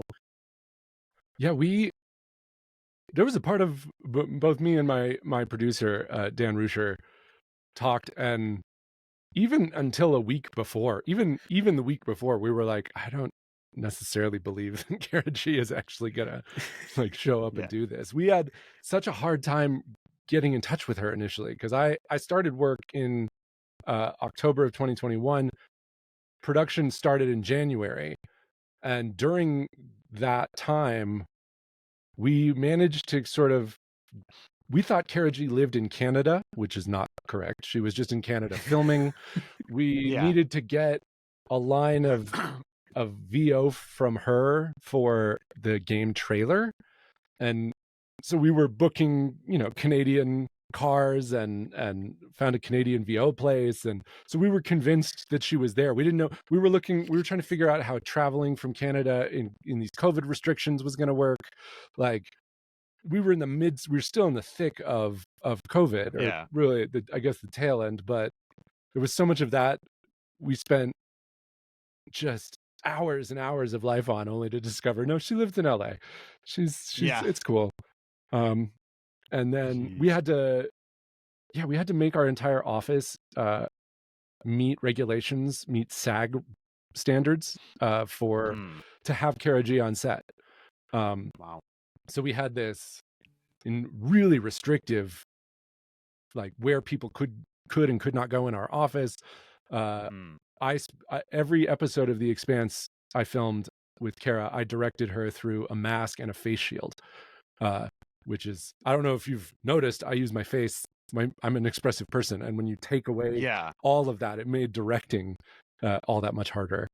So there was just a huge amount of uncertainty as to how we were going to get Cara Gee into the studio. And then Deck 9 had also never shot. We had her for 1 week at an episode. 1 week, 5 days per episode. We had 10-hour days, so we got Cara for 50 hours at a pop.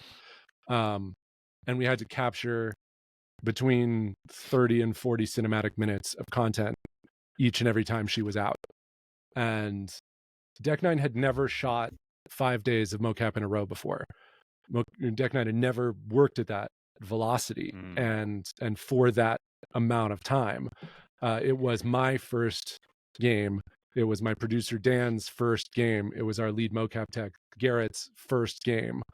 No pressure. So, well, that was the thing. There was, I don't think I was aware of how much was riding on these episodes. Like, if it didn't work, we're gonna have to do something else.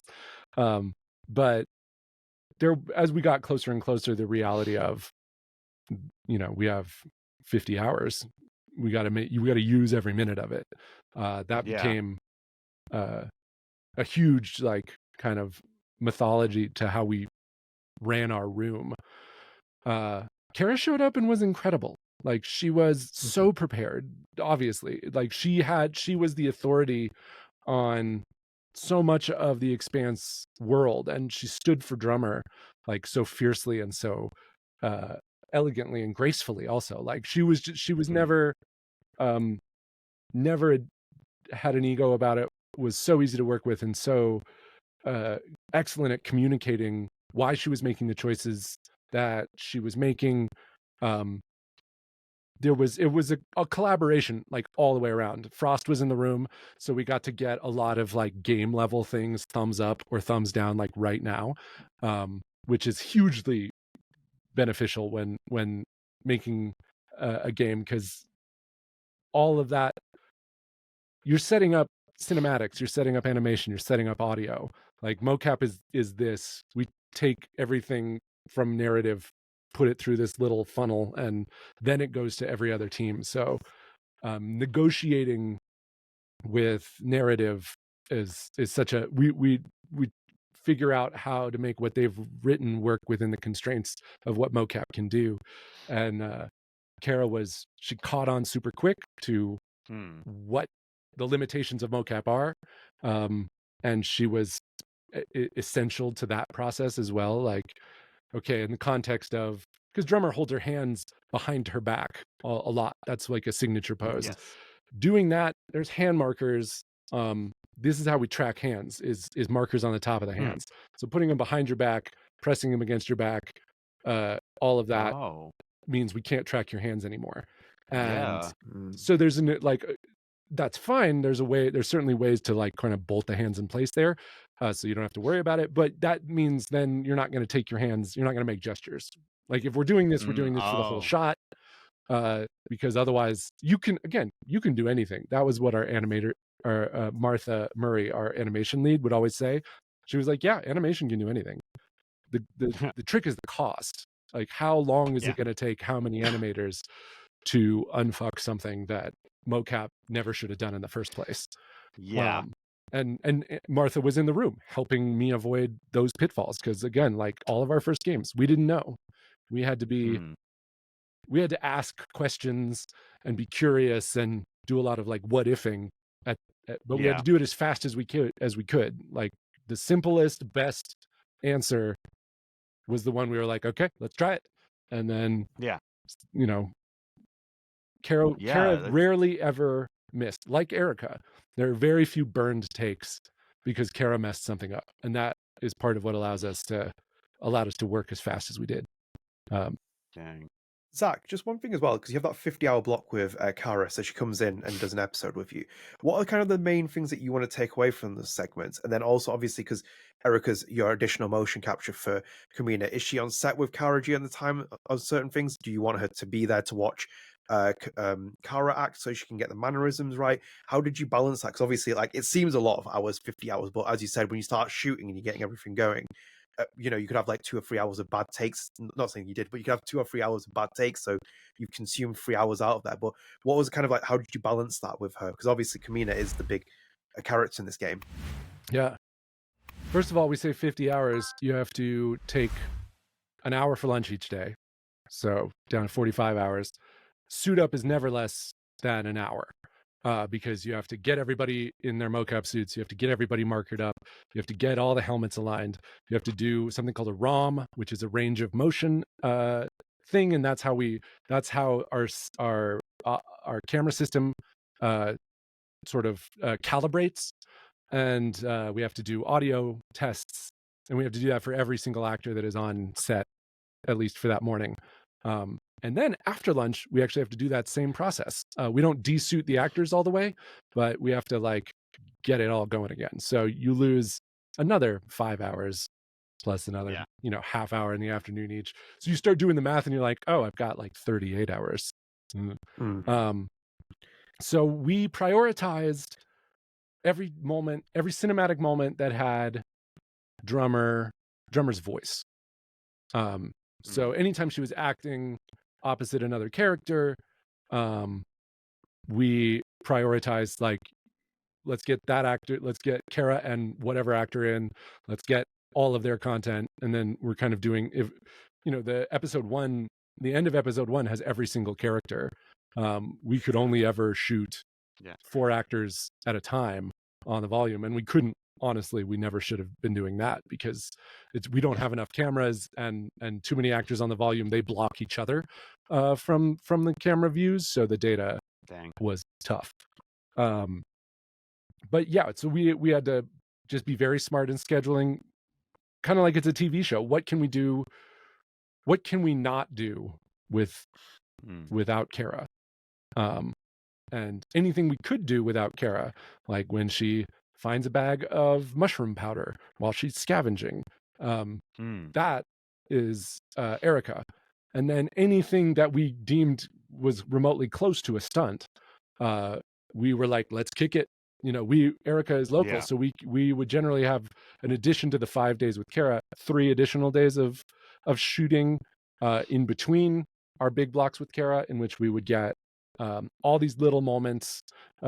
We took to calling them the bits and bobs, where you find stuff where the character interacts with stuff, little cinematics like that. Usually they're accompanied by thought in Cara's head.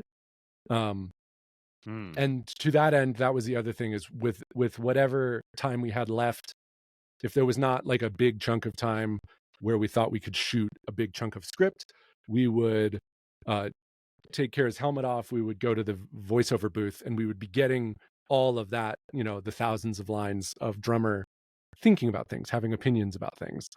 And there's also a huge amount of radio content in this game. So radio calls where she's exploring, and she's still exploring or getting to know, there's banter between her and her crew. We always had something to do. And that content you tended to lag one episode behind. So we would be doing all the radio calls and stuff for episode 1 while we were shooting episode 2. We had 50 hours minus all of that necessary stuff to shoot mocap and to meet SAG regulations. And then we had, and we would fill it to the brim. Dang, that's wild, and something that people don't think about when they're playing your games is that like the amount of like effort you have to do and the amount of tricks of the trade. I want to say, just trying to find out like how can we make the best game possible with the limitations that we have, because a lot of people will just say like, oh well, this felt like it was cutting corners. It's like, yeah, but do you know the ins and outs of production? It's like, did they have to cut corners, or is it actually not cutting corners, but is it just like, hey, we have a limitation, let's try to get around it some way somehow? But yeah, that is mocap. You just described mocap. Is we have all these limitations. How do we get around them? We had like this thing. I just think a lot about the 0G mechanics in this game. The locomotion for that was shot before I was ever hired. Webb actually, because you kind of need anytime the character takes off, like if you're floating through the air and then you stop, like the shift of from the Superman forward pose into like now we're idling in space, like all of that is called locomotion, and all of that needs to be, that goes through mocap as well. And Webb actually found, he was thinking like, how do we do this? He found the frame of a porch swing, and they rigged up an actor in climbing harnesses and popped this porch swing frame up on some apple boxes to get it high enough off the ground, and then would have basically 3 or 4 mocap techs and with climbing ropes and pulleys, like helping to shift this character around, like to do these to meet this animation library set. We need you like strafing right, we need you strafing left, we need you like starting forward, stopping, turning 180 in space. Like all of those are their own things, and Webb solved that using this porch swing. And I discarded that as something we could do for cinematics, because getting an actor in a climbing harness and not occluding all these markers and getting the porch swing set up, all of that would again eat into the day, eat in, and we would just it would take too long. And I was like, okay, so what are the 5-minute solutions? And one thing that happens in the Expanse is if people get shot and they've got their mag boots on, they just sort of like, gravity doesn't take them to the ground.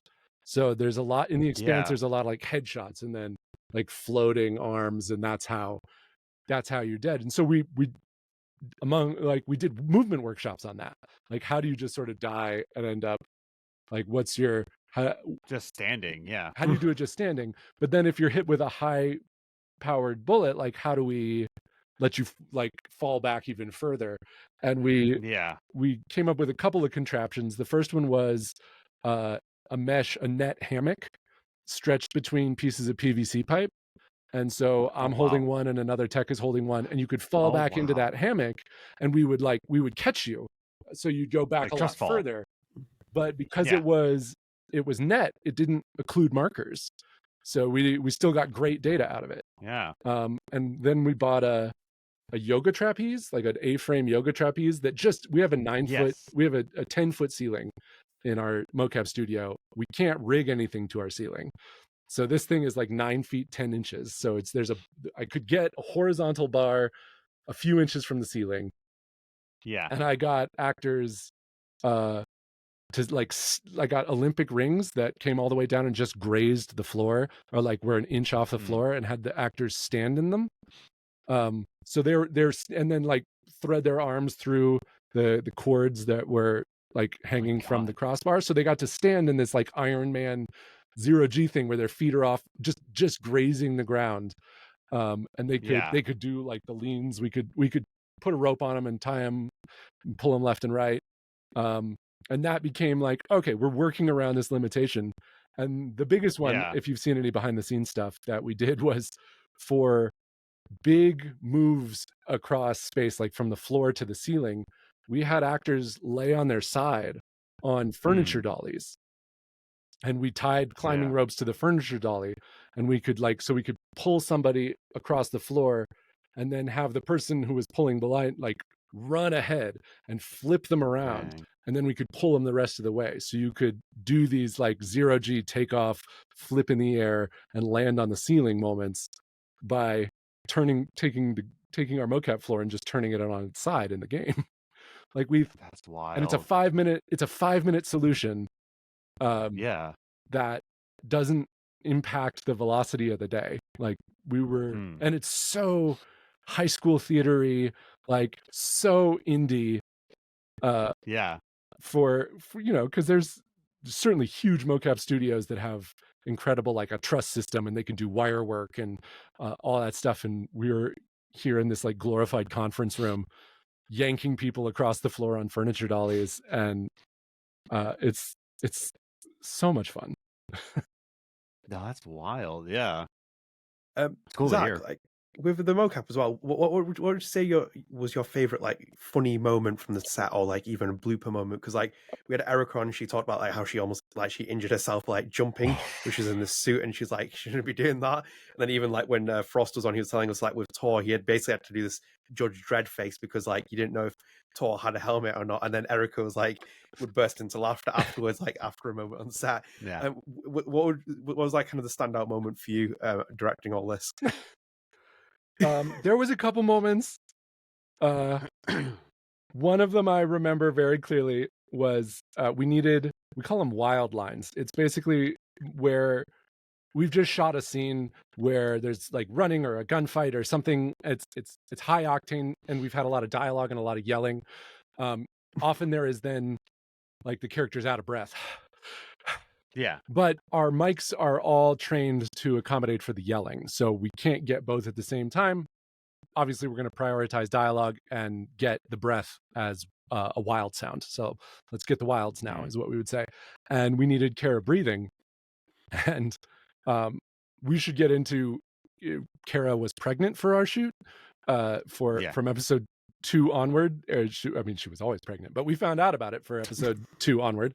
And we needed a very pregnant Cara Gee to give us some wild sounds. So we sat her in the middle of the room on a yoga ball, and it was like 30 seconds of breathing. And our audio engineer is like, just listening intently in the cans. And everyone in the room slowly kind of makes their way out. And we're just watching Cara like smiling zen on a volleyball or on a yoga ball, just breathing.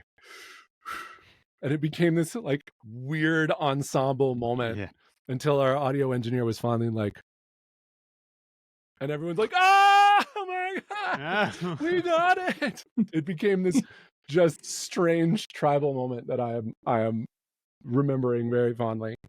That's awesome. My personal favorite blooper involved a day. We didn't have Cara for episode 4 because she had just given birth. She couldn't travel, and so Erika was basically her performance double for that entire episode. And then later we ADR'd Cara's voice in and recorded it later. And that included a moment where I guess I can, it's a bit of a spoiler, so plug your ears if you haven't played through episode 4 yet. But Drummer and Julie Mao have a scene together, and Julie Mao was also performance captured by Erika, and we ADR'd Florence Favre's voice in, and so we had Erika acting opposite herself, which obviously couldn't work. So we brought in another drummer double, which was our mocap tech Garrett, who is like 6'3" tall. And because we have to make eye lines match, Erika couldn't like look Garrett in the eyes and act with him, because that would like drummer would be looking up at nothing at all in the game. And so we put 2 little pieces of like spike tape right around here on Garrett. That was like, that's your eye line. And in mocap, there's this little marker, there's a chest marker, and we have something called a football around it, which is just a Velcro patch in the shape of a football. But together it made a face. And so Erika and Garrett are standing opposite each other, and then they eventually have to switch and like play the other half of that scene. But Erika would forget and would be acting to Garrett's eyes until Garrett finally was like, Erika, my eyes are down here. And it was just, I'm not doing it justice because I laughed until I cried. We all laughed until we cried. It was so funny. Part of it is because deep-voiced Garrett was like heroically playing both drummer and Julie Mao in turn. But it was, the mocap is so far from like film acting because we put so many technical barriers in your way that then putting a 6'3" dude in a suit with a little face on his chest that Erika was supposed to act to sticks out as the most ridiculous thing that we did. My God, that's amazing. Because because obviously with and I mentioned before Frost as well. We heard from Frost's perspective of working with you, and then you get to work with him both as a game director who's leading the vision of the project, but then also as an actor. And he has no acting background yet. I said to Stephan, you can't underplay how great you were as Anderson Dawes, and also your performance as Tor as well. That they were both great. I wanted to know, what was it like when you had the opportunity to work with him, and then also, as I said in the last podcast, where he waddled onto set for mocap, because this guy is not a professionally trained actor. You have professional background experience. It's never as easy as it looks, but yeah, this guy's actually doing really well in his performances and stepping up where it needs to be and filling in the plugs. Yeah, Frost, I mean, from the beginning, Frost is a great performer. Like, that's just, he's, first of all, I know Erika said it too, but Frost is really cool. Like, he is, I have such respect for his communication skills and his like kind of collaborative spirit, but his temperament makes him such an effective game director. He keeps his cool, he keeps the mood light, like he keeps the room buoyant. He's got such a great like level-headed energy to him. So having him on set as a game director was always great. Like we always wanted Frost in the room because Frost was very good at like a light touch, like thumbs up, or like maybe we need to try this, or let's get that one more time.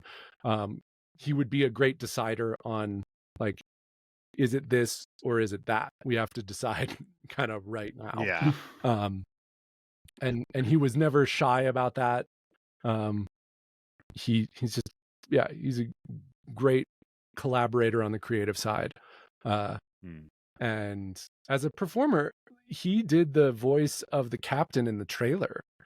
I was saying that. The developers or the publishers, Telltale, fell so in love with that voice that they wanted him to play some role. They were actually really thinking about using him for Cox, the captain, just because he'd done the voice and they loved it. So he has great instincts, and I think that's part of what makes him a really good director, is he trusts them. As a performer, he got really thrown in because we, in our very first episode, had 2 actors pop positives for COVID. It is worth saying probably that the SAG regulations that we put in place, that were an enormous pain in our ass, kept that from shutting down the whole production, because we could not only had we adhered to regulations, but everybody else who tested negative. So we got to keep going. But Frost had to step in and suddenly be the body double for Rayan in the scene where you have to choose whether or not to save Rayan's leg. So he was thrust into the physical like character from the first episode. Tor was, I think we basically, narrative was like, we want Frost to do it. We think Frost should do it. And I went to Frost and I was like, do you want to do it? And he was like, do you have anyone else that you would rather have do it? And I was like, no. And it is funny, Frost had a hard time with the lines. Really? Oh, Really? It's not easy. I think this is one thing I know about actors is they think they know it until you put stuff in their way. And with mocap, we put a huge amount of stuff in your way. We take away so many of your senses. We put these gloves on you that mean you have no real tactile sense of the stuff you're holding. They're also really weird and cumbersome because they have all these markers on the fingers, and they're Velcro rings, so you're prone to like stick to yourself. We put this big camera on you and we shine a light right in your face, and so you have just a huge amount that literally can blind you and make you forget your lines. We had actors who I know are like stone cold professionals really stumble and have some hard days when they were first getting started and getting acclimated to just the impediments of mocap. And it's worth saying, Cara never had a problem. We got to work with Shore in the DLC, never had a problem. Like stone cold professional definitely means something else when you get to work with people who are really at the height like they are. Yeah. Zach, did you never think about having like because you spoke about your acting career as well, and like kind of how you know it was like, I need to change here because of COVID, I need to do something else. But because you're a performance director, did you never think of having like an Alfred Hitchcock moment where you're like, I'm going to be in this game now, and I'm going to put myself in the role in some way, shape, or form? I'm in the game. Or did you not want to do any more? Oh, wait, you are in the game. I'm in the game. I am one of the guards that Toussaint brings with her in episode 5.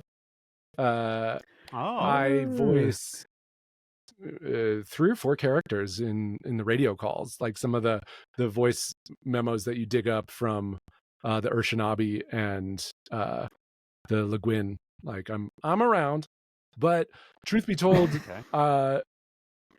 it's really hard to not have a third eye, like, and to not have a director. If I step in, like Webb was buried. Webb's performance directed his own game.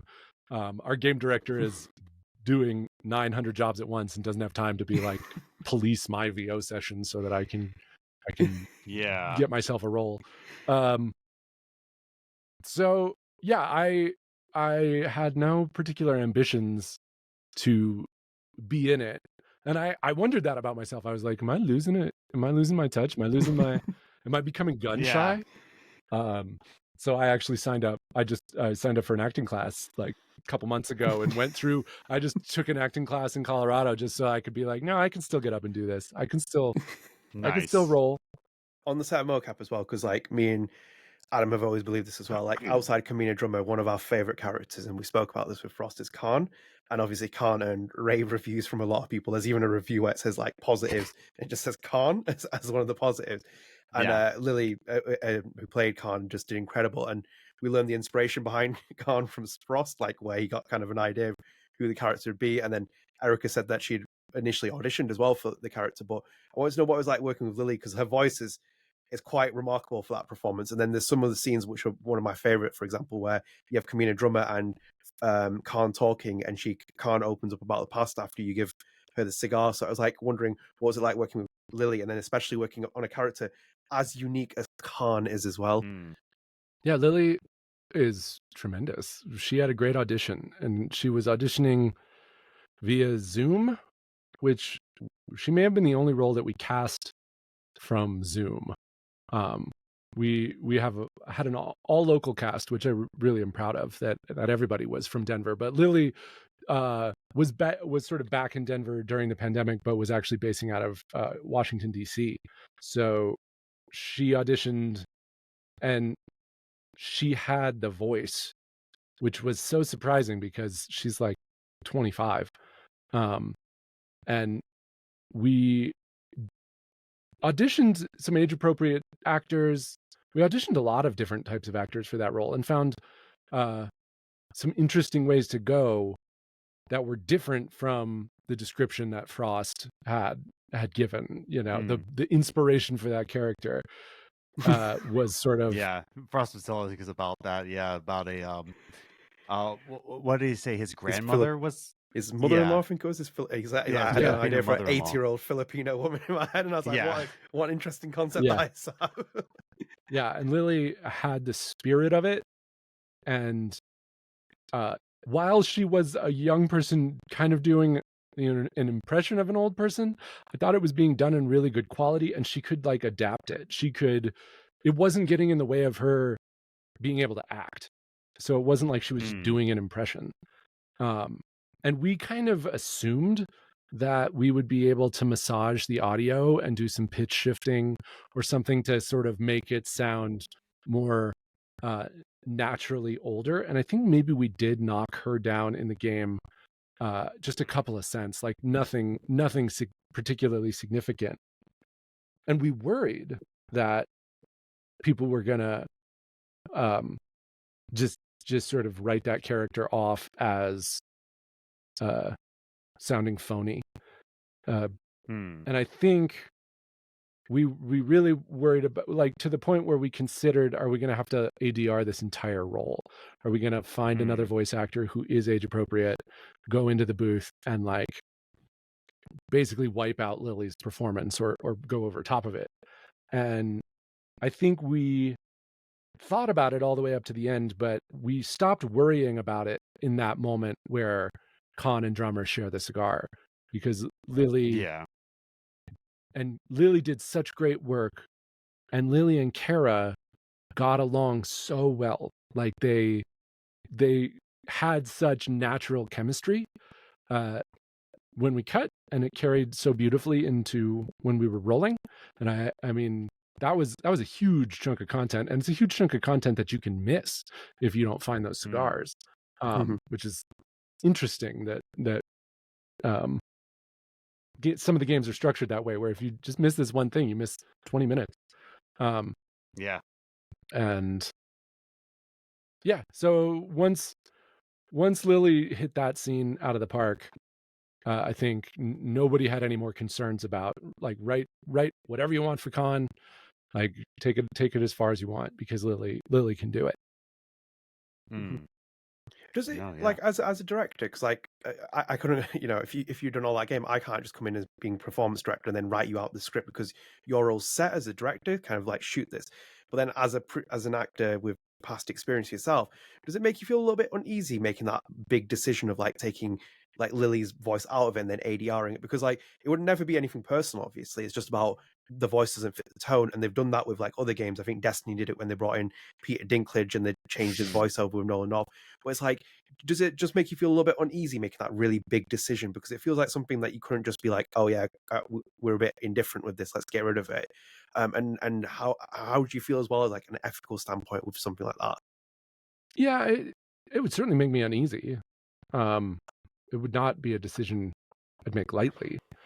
I also, it's not a decision that I would make alone. That is a decision that would go with game director. The publisher would have to sign off on something like that. The publisher would honestly have to push for something like that, because it's going to be expensive. I think that we all serve the story, and we all want to tell the best story possible, and hard decisions have to be made in order to do that. And we had, in this case, I think made the right call. Obviously, people love her performance, but we made other hard decisions for sure. And I guess it's ethically, I think video games go into such strange territory because the actor is never actually represented in the game. Like, we take as much nuance, as many facets of that performance as possible, but ultimately they go through mocap to cinematics, they go into animation changes and pluses and adjusts and emphasizes so many things about your performance, that it's not just yours. It's a collaborative performance, and nobody can be too precious or claim too much ownership over it. So I think steering clear of AI, because that is a whole other rabbit hole to go down, I think we do what we have to do to tell the best story we can. You know what? You just mentioned something. I wanted your take on it in general because it's been bothering me a little bit. AI, like, where do you feel with that as both a director, as an actor, someone who's worked in this industry? It seems to be such a divisive thing because, like, what frightens me, for example, is that I could go and grab all of Erika Mori's lines from Life Is Strange: True Colors or like anything else, and then I could use her voice in all kinds of different performances. It seems deeply unethical, and it obviously is deeply unethical for me to do that. It obviously takes away from her work and line. But I just wanted to know your perception right now as an actor, as a director. How do you feel about AI? Does it need like heavy regulation from your mindset, and just generally speaking? Because like I've been fascinated with it recently because it's kind of, I've seen little things happen in communities where like actors have kind of like really been like, caught by surprise by that fans in what they believe is good faith is using their audio in certain things, but then it's just crossing all kinds of deeply ethical lines for them. Yeah, it's terrifying. I think AI honestly presents an existential threat to a multitude of art forms. And I don't know the solution to it. I'm so proud of SAG-AFTRA and the WGA for fighting, for advocating for humans. I think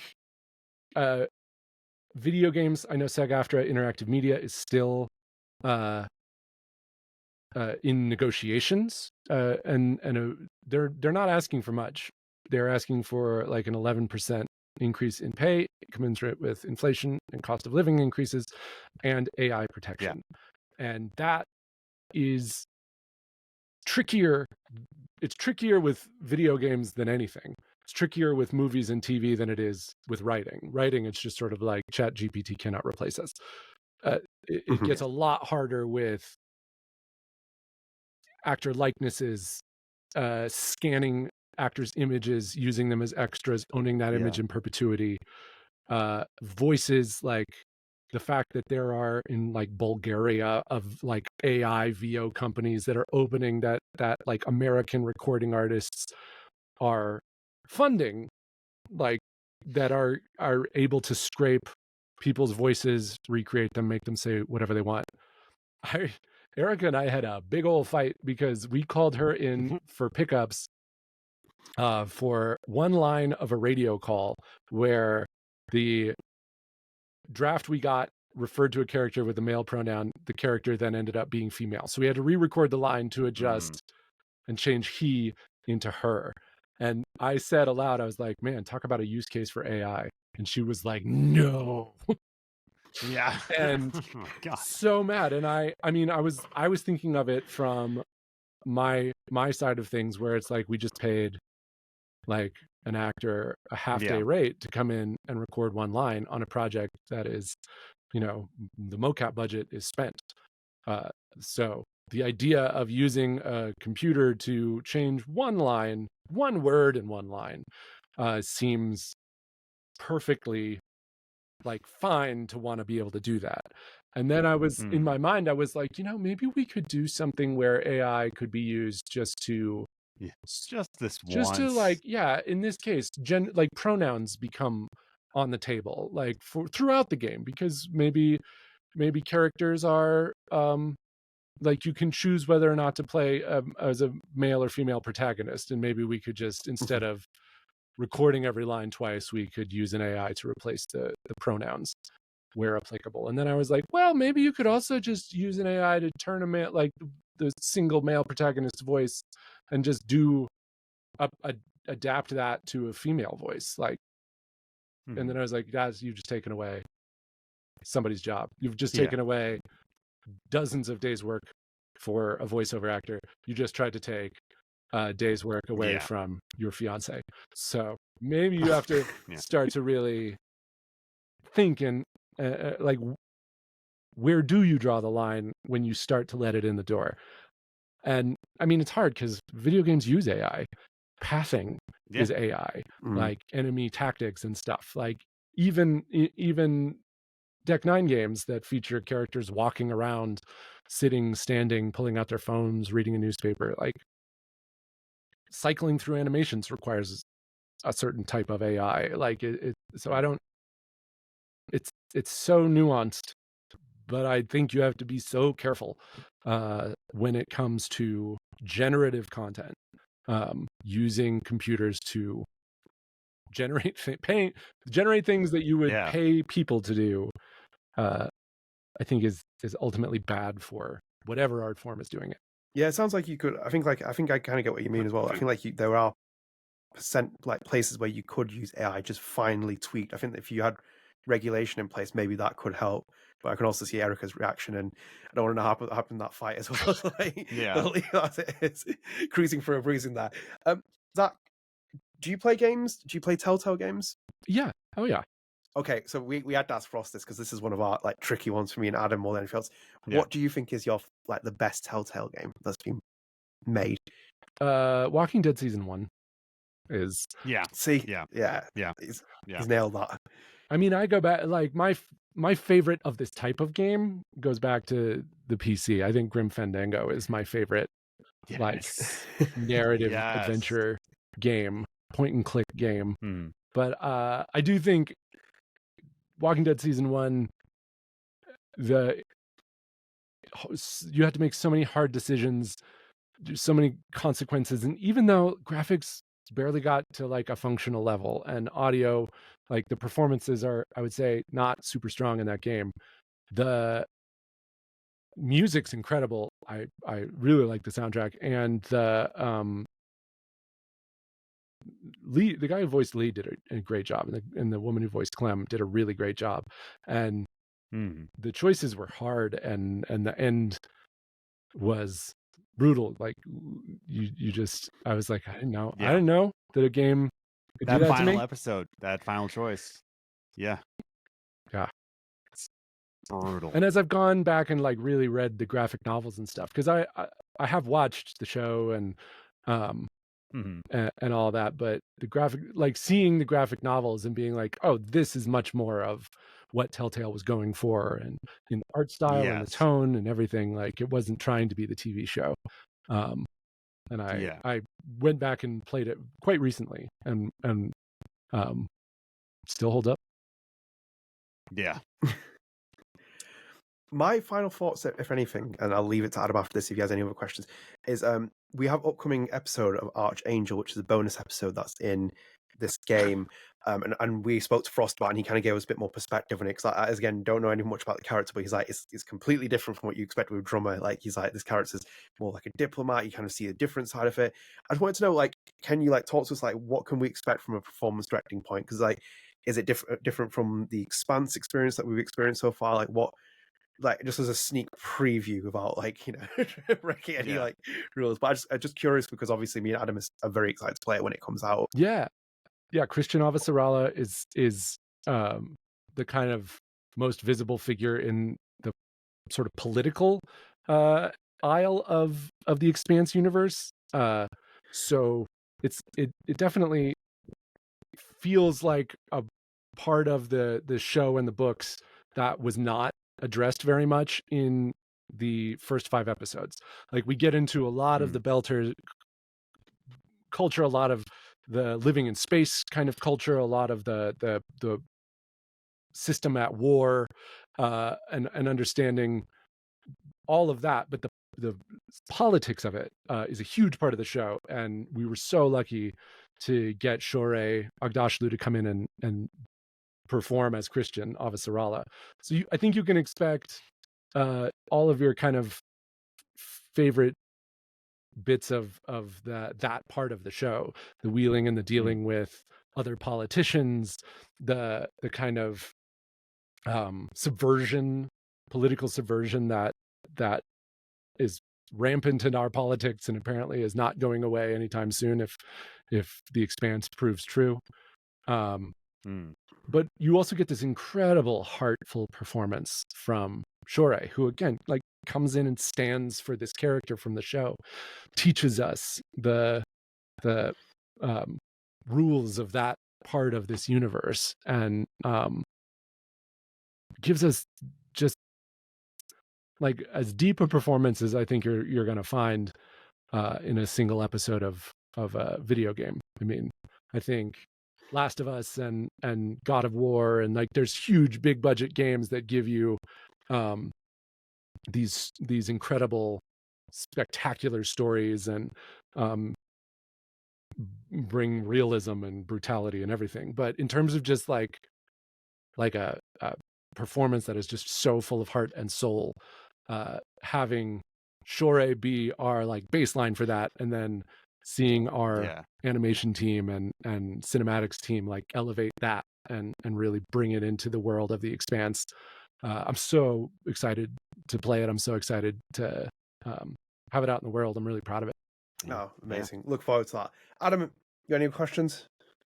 I only have one last one. Here we go. There's always a left field one gone. Zachary Andrews, you've lived in Chicago. You've lived in New York. The question remains, pizza. You a deep dish man or you New York style man? Go. I'm a deep dish man. I'm sorry. Yeah. Yes. It's like if a pizza was a bucket and it's bring it to you and you're like, I gotta wait for a sec because I'm gonna cut into it and it's gonna like breach like a dam. Just ooze. Yes. It's leftovers are so good too. Leftover deep dish is amazing. I was gonna say, because I'd never had real Chicago deep dish until when I moved here to North Dakota. I passed through Chicago, and I was like, okay, I've had deep dish, but I never had Chicago. It changed. My mind was blown. I was like, okay, growing up on the East Coast, I'm like, yeah, New York style, but going to Chicago, listen, man, listen. Like you said, it's a bucket of pizza. How can you not? That's all the questions I have. One more thing as well. Does pineapple belong in a pizza? Yeah, it's great. I mean, not in a deep dish. Let's go. But get yourself a pineapple bacon pizza and tell me that's not good. Let's go. Breaking my heart. We'll wrap up here. Zach, thank you so much. There was so much to learn from The Expanse. Obviously, anyone listening to this, do go and play The Expanse if you haven't already. I don't know what you're doing. And obviously, very excited to see this new DLC episode. Congratulations on the engagement as well. Many fortunes to you, and hopefully less fights as well after that. There'll be fights, but we'll manage. Oh, yeah. By the way, did her dog approve of you, Hemi? Yeah. Yeah.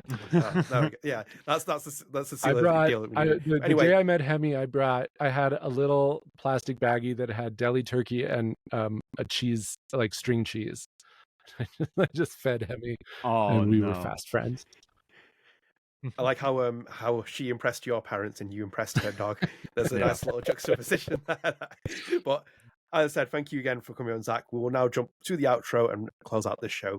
So, and again, Zach, thank you so much for coming. Absolutely. It's a true pleasure. Great talking with you. Okay, so I hope you enjoyed that interview with Zachary Andrews. I'm sure we'll enjoy it again in the future. Yeah. But yeah, I hope you enjoyed that. And obviously, an absolute pleasure having him on here. It's great to talk about The Expanse. It's great to, get another person from Deck Down on here, because obviously we've had Stephan Frost on here, who's the game director on The Expanse, and you can go check that interview out here. And obviously it's great to have Zach on here and to learn all about the mocap magic at Deck 9 and also on this project specifically. But we'll now move into our final piece here as well, which is obviously Spread the Art. Adam, do you want me to go first? Do you want to go first? You can go first because I spoiled it for you, so. Yeah, so my Spread the Art is Spider-Man 2, which came out on the PlayStation 5. No longer on PlayStation 4, even though I saw people complaining about that. Unfortunate reality is we are now in the current generation of consoles. It's been about 3 or 4 years. It's time to move on as well, because I hate cross-gen development, even though I know that some people struggle to, maybe afford the consoles and stuff. But I think like at this point, those consoles need to move on now. Like you can't basically make a game like Spider-Man on PS4. It's just never going to run in the same kind of way. So yeah, I've kind of had that since, when did it come out? Friday? Was it Friday? Friday. Yeah, same with Super Mario Wonder. Yeah, so it came out on Mario. So on Friday it came out. I have really not spoken to a lot of people, to be honest. I've kind of like neglected my social life and my personal life, and not my personal hygiene, but just my personal life, if anything. So I've basically been playing just Spider-Man mainly. And this podcast is consuming a lot of my time that I could play in Spider-Man. But we have to make sacrifices. No, I've played it so far. It is very, very fun. It's obviously like it's great in the sense that it's more Spider-Man, but it's now we can kind of evolve the game. And I love the fact that they've basically kept New York City, but they've revamped it. So they've like kept the entire map, but they've revamped it. And obviously, having played Yakuza myself, like if you play a Yakuza game, it's all in Kamurocho, like the town. It's like every game is like looks the exact same because it's in the same town. And I'm not even against a place using the same map because you can tweak and change things. Like even the Yakuza, they change certain locations and landmarks, etc. But with Spider-Man as well, they've given it a big hole in certain places of the map. But oh my god, it's so much fun! Like they've really refined the web system, like the swinging system on that is so much more cleaner compared to like cleaner than the first one. Yeah, 50 times cleaner, 100 times. Yeah, wow. It's the animation is like unbelievable. Like you can basically like. I'm not going to spoil any of the games. I don't want to spoil any of it for anyone because I think you really should go and play it yourself. But it's like the animations like just flow smoother, like in terms of the way you web swing. You can see the player like move nonstop, and it, like whether you play as Miles or Peter, you're basically got like a lot more maneuvering around obstacles. You don't feel like you're just hitting a building. You don't feel like you're swinging straight normally. So you can kind of like swing at like a weird angle sometimes. It's like your character like moves with his body as well. And they've also included like really cool like gadgets and abilities that kind of make you travel further in long distance. But yeah, generally speaking, really enjoying it so far. The opening section is outstanding. It's on that like level of like opener of Uncharted 2 and even Rise of the Tomb Raider as well. I think like it's on that like spectacle level of like this really like explosive opening. So very, very good opener. Story's quite early days for me. I've had some kind of conversations or heard some kind of discourse from the current console war warriors on Twitter. Some Xbox boys who are coming after like Insomniac for making 12-hour story. I think like the story just seemed a bit shorter, but it feels like it's more action heavy. It seems like less. Is it only 12 hours? I believe so. So they're saying that the game is about 40 hours in like length in terms of like all the side missions, all the other stuff. But they're saying that the main story is like 12 hours, and I think the cutscenes it takes up to 16 hours maybe. It's something along those lines. I can't guarantee it up that online right now. I can't guarantee Spider-Man 2. Yeah, according to howlongtobeat.com, it's 14 and a half hours. Yeah, which I'm not necessarily against, to be honest, because like as we've spoken about before, me and Adam, like when we get older, it's like you don't have that much time. I don't have that much time to play like 80. I'm only going to put like 14 and a half hours is great, honestly. Yeah. I'm only going to put 80, 100 hours into a game like Final Fantasy VII Part 2. Like, obviously, I'm very excited for that, Jesus. But like, I'm not going to put that much time towards it. According to 133 polled, the 100% the completionists beat it in 25 hours, and the slowest time was 35 hours. I think that's realistic. I when I checked on my PS5, and this is not just me leaving the console idle. It's like I think it was like 6 hours playtime I had, and it was like 25% overall completion at the minute. Is what I have, and that's me taking my pace and stuff like that. And I think like realistically, these games don't need to be 80 hours. I'm kind of sick and tired of seeing games that have to kind of increase to 60, 78 hours games because like my main example of that is, and I haven't even played it. Look at Assassin's Creed Valhalla. It's like, why is it so big? It's like people say, I'm still like interested a little bit in Assassin's Creed. Do want to play it a bit more, but at the same time, when I look at a game that big and having known people who played it, it's not like it's an ultimate recommendation. And then when it's that long, I'm like, do I have time to commit to this? Probably not, and I'm not going to commit that much time towards it. So I'm kind of happy with what it's at the minute. I'll obviously try and relay back on this. Hopefully, by the time we get to the next podcast episode, I can kind of like be like, this is what I experienced overall completely. But really enjoying it. My only issue at the minute, and we spoke about this earlier in the podcast, Adam, was like the bugs. It's like the maps are so big now, and these games are so big that the quality assurance isn't big enough to kind of like handle these games. Every game has bugs. I'm not going to say I've never met a game which doesn't have like complete bugs, but they seem to be quite a lot more prolific in modern games, and most people are noticing them with also day one patches. So Spider-Man came out with a 37 gigabyte roughly patch on day one.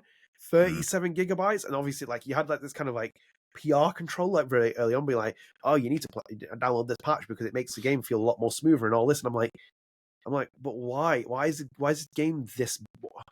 It just makes me wonder, man. It makes me wonder because it's like same with like a lot of games. Like it seems to be the formula of like let's make a massive open world game, sacrifice quality and substance over story. Not saying Spider-Man does, but like sacrifice. I'm happy more happy, and I've seen this more recently where I played games like Oxenfree, Life is Strange, all these other games. I'm more happy with a very linear game, which is like 10 or 12 hours, and it could be the best thing ever. In hindsight as well, having spoken to Stephan Frost, I think the Expanse is like even great as well. Like even for like 5-6 hours, and even like when you said it as well, it's going to age a lot better when people can play it in its entirety and it's not got the weight. Either way, the Expanse is no BS as well. So if you play it, I left that game thinking, actually, I want to watch this show a lot, and I will watch this show at some point. Where it's like, it's not long by any stretch of imagination. However, for 6 hours, it's actually like, you know what? We're not actually like, BSing around with all these like different little things. So yeah, I feel a bit conflicted with Spider-Man a little bit at certain points. Generally speaking, it looks really good. Still can't get over Peter Parker's face. I don't like the face changes that they've done. I think it's a bit ridiculous now. They should have just kept the original face as it was and just gone with that. But you know, that's Insomniac's. It's just a bit weird. He doesn't. Do you know what, Adam? As well, he doesn't really look like Peter Parker in this game. No, I've seen pictures. I'm like, yeah, he doesn't look like a lot like Peter Parker, and I'm like, nah, I'm not having that. So yeah, I've been playing Spider-Man. I'm very much like deep into that, and you probably won't hear from me or see me for a while whilst I'm currently like playing through it. But I just wanted to kind of give you an update. It is very good so far. I'm very much enjoying it as well. Yes, that's me. Adam, yourself, what have you been up to? Me, myself, and I? Oh, me? I want to recommend a game, but like really, I've been just playing Tears of the Kingdom. And I'm on the side. I like Breath of the Wild better, in my opinion. But like, that's not going to be my spread the arts. It's still spooky season. It's still a Halloween times. So story, like side quest time. Liz and I, my wife, who I'm married. We've been trying to like cancel a lot of these subscriptions. All we have now is Netflix and HBO Max because like those are the only ones that like we enjoy watching. What did you cancel? We canceled Peacock, Paramounts. We canceled. We tried to cancel Disney Plus. That's another thing. Little sidetrack on that. We wanted Hulu Live TV so I can watch NBA games. But if the only package you can get with Hulu Live, it automatically comes with Disney Plus and ESPN Plus. Like there's no cheaper option where they don't get it. You just have Hulu Live and it already comes with Disney Plus. I'm like, fine, I guess. I want to watch NBA and she wants to watch CNN. So I guess we're gonna. Anyways, but we're canceling a lot of subscriptions. What's that? It's that Bob Iger, mate. Honestly, dude. But like we've been trying to pick up more physical media. Just trying to like get more physical media that we can actually like pass on. And if it leaves a thing like, oh well, it's on our DVD shelf. We picked up at Best Buy for $5 the movie Smile. So it was $5 on Best Buy. And Blu-ray, by the way. Blu-ray Smile, best $5 ever spent. Holy crap. Like Smile is actually really good, dude. Like that's my spread the arts. With that whole side quest of just like we're canceling, want to pick up more movies that we haven't seen. $5. Smile is one of the best modern thrillers I've seen, and I'm gonna say it right now, in the past 10 years. I'm saying it right now. Since 2013, I will say that Smile is the best thriller. To call it horror is, yes, it's technically a horror movie, but it's definitely more of a psychological thriller. Yeah. If you like, have you seen Smile? So I have seen Smile, yeah, actually. Yeah. I will say that I wanna go hard and say the past 20 years, but I haven't seen enough psychological thrillers in the past 20 years. Like, yeah, that's the thing. Like, but so like my thinking is that like it's really well done. The cinematography is really well done. The special effects are great. The acting, the casting, it's just on peak. Cal Penn, oh my god! Anytime Cal Penn's in a movie, let's go. But the main actress is actually Kevin Bacon's daughter, so that's something. But yeah, no, Smile. If you're really into psychological thrillers that are just gonna give you the creeps, dude, like And here's the other thing, like, I saw where the story was going, but I'm still in for the ride just because of the direction, the cinematography, the shots, the darkness, the lack of music sometimes, just like the decision to not have music or silence in some things. Smile, dude. So if you're in the US, go to Best Buy. Best Buy is taking away all physical media in Q1 of 2024. Yeah. They're not going to have movies. They're not going to have video games. They're taking that away. Go to your Best Buy, find Smile. It's $5 on Blu-ray. Oh my god, so good, dude. Smile is a great pickup. So one thing I like, because I know that Netflix increased its prices recently, and I went off on that as well, because I'm like why I don't like the fact with this, and even Webb tweeted about this, Webb Pickers Guild, the BTS co-direct. He said, like, does anyone else feel like, and paraphrasing, like, does anyone else feel like they stick on like Netflix and they don't know what to kind of like watch? And I feel like that's because basically you're kind of like getting, you have access, your hands access to everything. So it's like, even like about our experiences growing up as well, and we feel like it completely different from like what Gen Z has and etc. It's like you're basically like, if you wanted to watch a film, you go to Blockbuster, and you'd rent it for like a relatively decent price, and you'd come back with it. However, there's also this other issue, which is that people no longer physically own things anymore. And I have like a big concern with that as well. I say this in a general sense with my brother and other people. It's like people don't like buy their own cars anymore. They put them on finance. They rent things, like they obviously like a house, but again, situation's a bit different. They rent things. They don't own their own films anymore. They don't own their own albums anymore because they stream them. So basically, you don't own anything, and you're basically paying a set service to not own anything. But it's like, for example, you there went and picked up Smile for $5, was it? $5. Yeah, and that in itself, if you went to Smile like 10 years ago, you would have to cost you like $12-15 or something. And obviously it's been out for a while, and nonetheless. But it's like you can pick up dirt cheap Blu-rays and then own them. So it's, for example, I say to people like, Netflix is currently, I think, like, is it $20 or something for the premium service? Oh, I think it's less than that. I'm talking about even post hike as well. Like, it's getting to like it's getting to slowly getting to the price where people are still like, oh, it's not as expensive cable, and it's, you know, I can still kind of access it. It will get expensive as cable as well. Nothing lasts as great as this. They need to start making money, and they're going to start. So just to confirm right now, because I haven't really looked at my Netflix account, because of course, like, oh, we're going to raise the price. Like, what am I going to do? But right now the standard with ads is $7. But the standards without ads is $15.49, and the premium is $23 a month.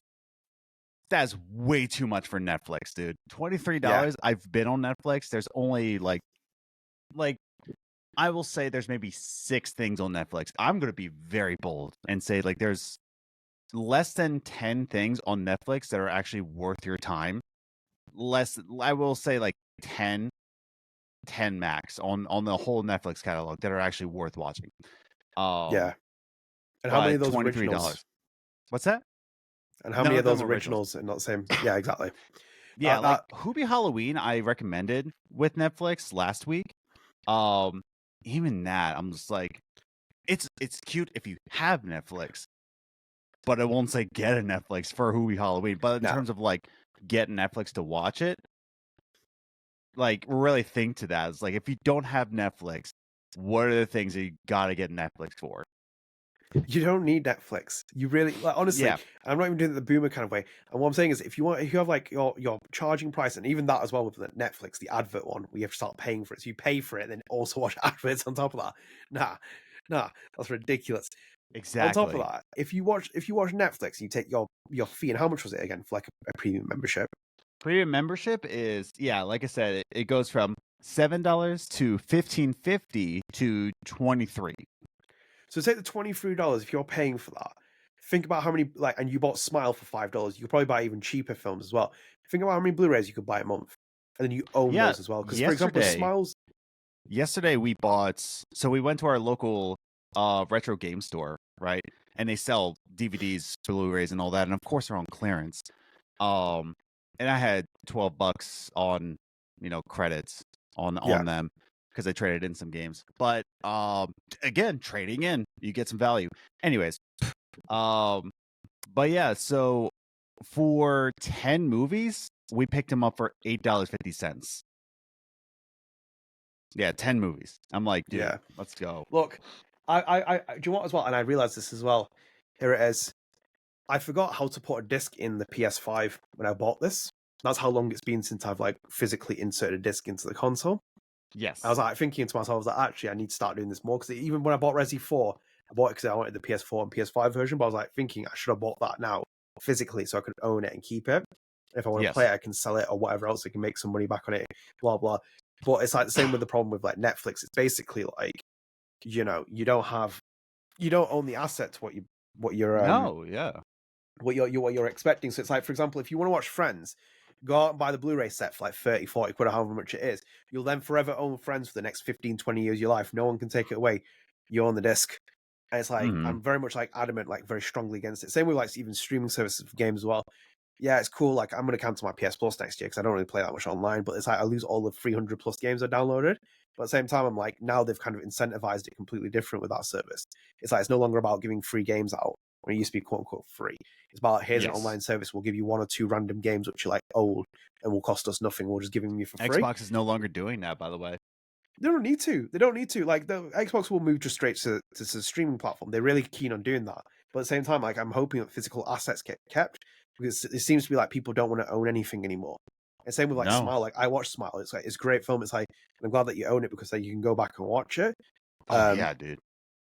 Yeah, but by the way, as well, actually on Smile, well, I enjoyed it. I think the acting was very much on point. And there's always a thing with these kind of films, especially when they have like creepy smiles as well. It's like there's something that really freaks me out. Truth or Dare. That's what I mean. The direction of the movie is so worth it, man. Oh, so good, so good. Truth or Dare film was like that as well, when they had the creepy face thing. There's something that puts me off about creepy faces. So yeah, good shout though. Good recommendation for Spread the Spooky Arts, as we should keep calling it for the rest of October. And it's almost Halloween as well. How exciting is that? I love Halloween. I love Halloween. It's the only holiday I celebrate. Song comes out on Halloween. Wow, there you go. Andrew Song comes out. By the way, Adam, as well, here's a funny fact. Anyone listening? There is someone, and I mean, generally, there's someone who actively dislikes every single video we post. Like, oh yeah? There's always one dislike on the Erika Mori interview, the Stephan Frost interview, any StrangeCast episode. There's one person that actively dislikes every single episode. Usually doesn't bother me. Don't say anything. I don't think I've ever mentioned it to you, but it's like, I'm like, I could only imagine having that much hatred towards you to dislike every single video, because obviously I'm not the problem. It seems to be more that they don't like, and that's why they're getting the dislikes. So actually, it probably will definitely be me. I'm by far the more dislikable person out of the two of us. Please, I hate myself. I see a mirror, I'm like, oh, who's that douchebag? Maybe it's you that's disliking the video. Maybe it is me. It's like I see myself like, ugh, douchebag, and then I just dislike it. Yeah, genuinely, I watch it and I'm like, and by the way, because it doesn't bother me, because like whoever's doing it, like you're giving us a free unique view, and you're also giving it engagement, and the video always has more likes than dislikes. So I don't know what you're achieving, but I just thought it was like, how petty can you be to dislike every single video that we post? It's like one every so often. I'm like, oh, there's a guy who dislikes it, or girl, or whoever you are, like, you know, weird person. But anyway, I just wanted to bring that up in between all the random things. Adam. Should we call it a day here? I think we can, yeah, definitely. Yes. So we'll call it a day on Spread the Spooky Arts, and that is the end of the show. I hope you really enjoyed it. And also, again, thank you to Zachary Andrews for coming on here. Wouldn't it be funny, Adam, as well, if he didn't come on during this interview stage? Yeah, it's just like he just cancels last minute. We have to re-record everything. It's like, oh dear. Anyway, but yeah, hopefully, you know, in hindsight as well, thank you, Zach, for coming on. We're really happy to have you on here. And also go and play the Expanse as well. I wanted to do that as a plug again, because there is a DLC coming out as well, which I'm very interested in as well. After we spoke to Stephan Frost about it, I'm kind of keen to see what they do with that. But anyway, wrap up here. If you are new here, please do consider dropping a subscribe, turn notifications, like, and share with your friends. Helps you support the channel more than anything else. And StrangeCast is available on all podcast services, so you can check us out on Spotify with the video version. Apple Podcasts, we're on all those as well. We're no longer obviously on Spotify, on Stitcher, because that is now closed, so all the Stitcher fanatics can go and find us somewhere else. Either way, stay tuned. We'll see you next month now with the next episode of StrangeCast. Stay tuned to the YouTube channel, because there might be another video that pops up here and now in between it, so I'll definitely keep an eye on it. But until then, take care, guys. We will see you later. Bye. Peace. Ready for the mosh pit, Shaka Bra.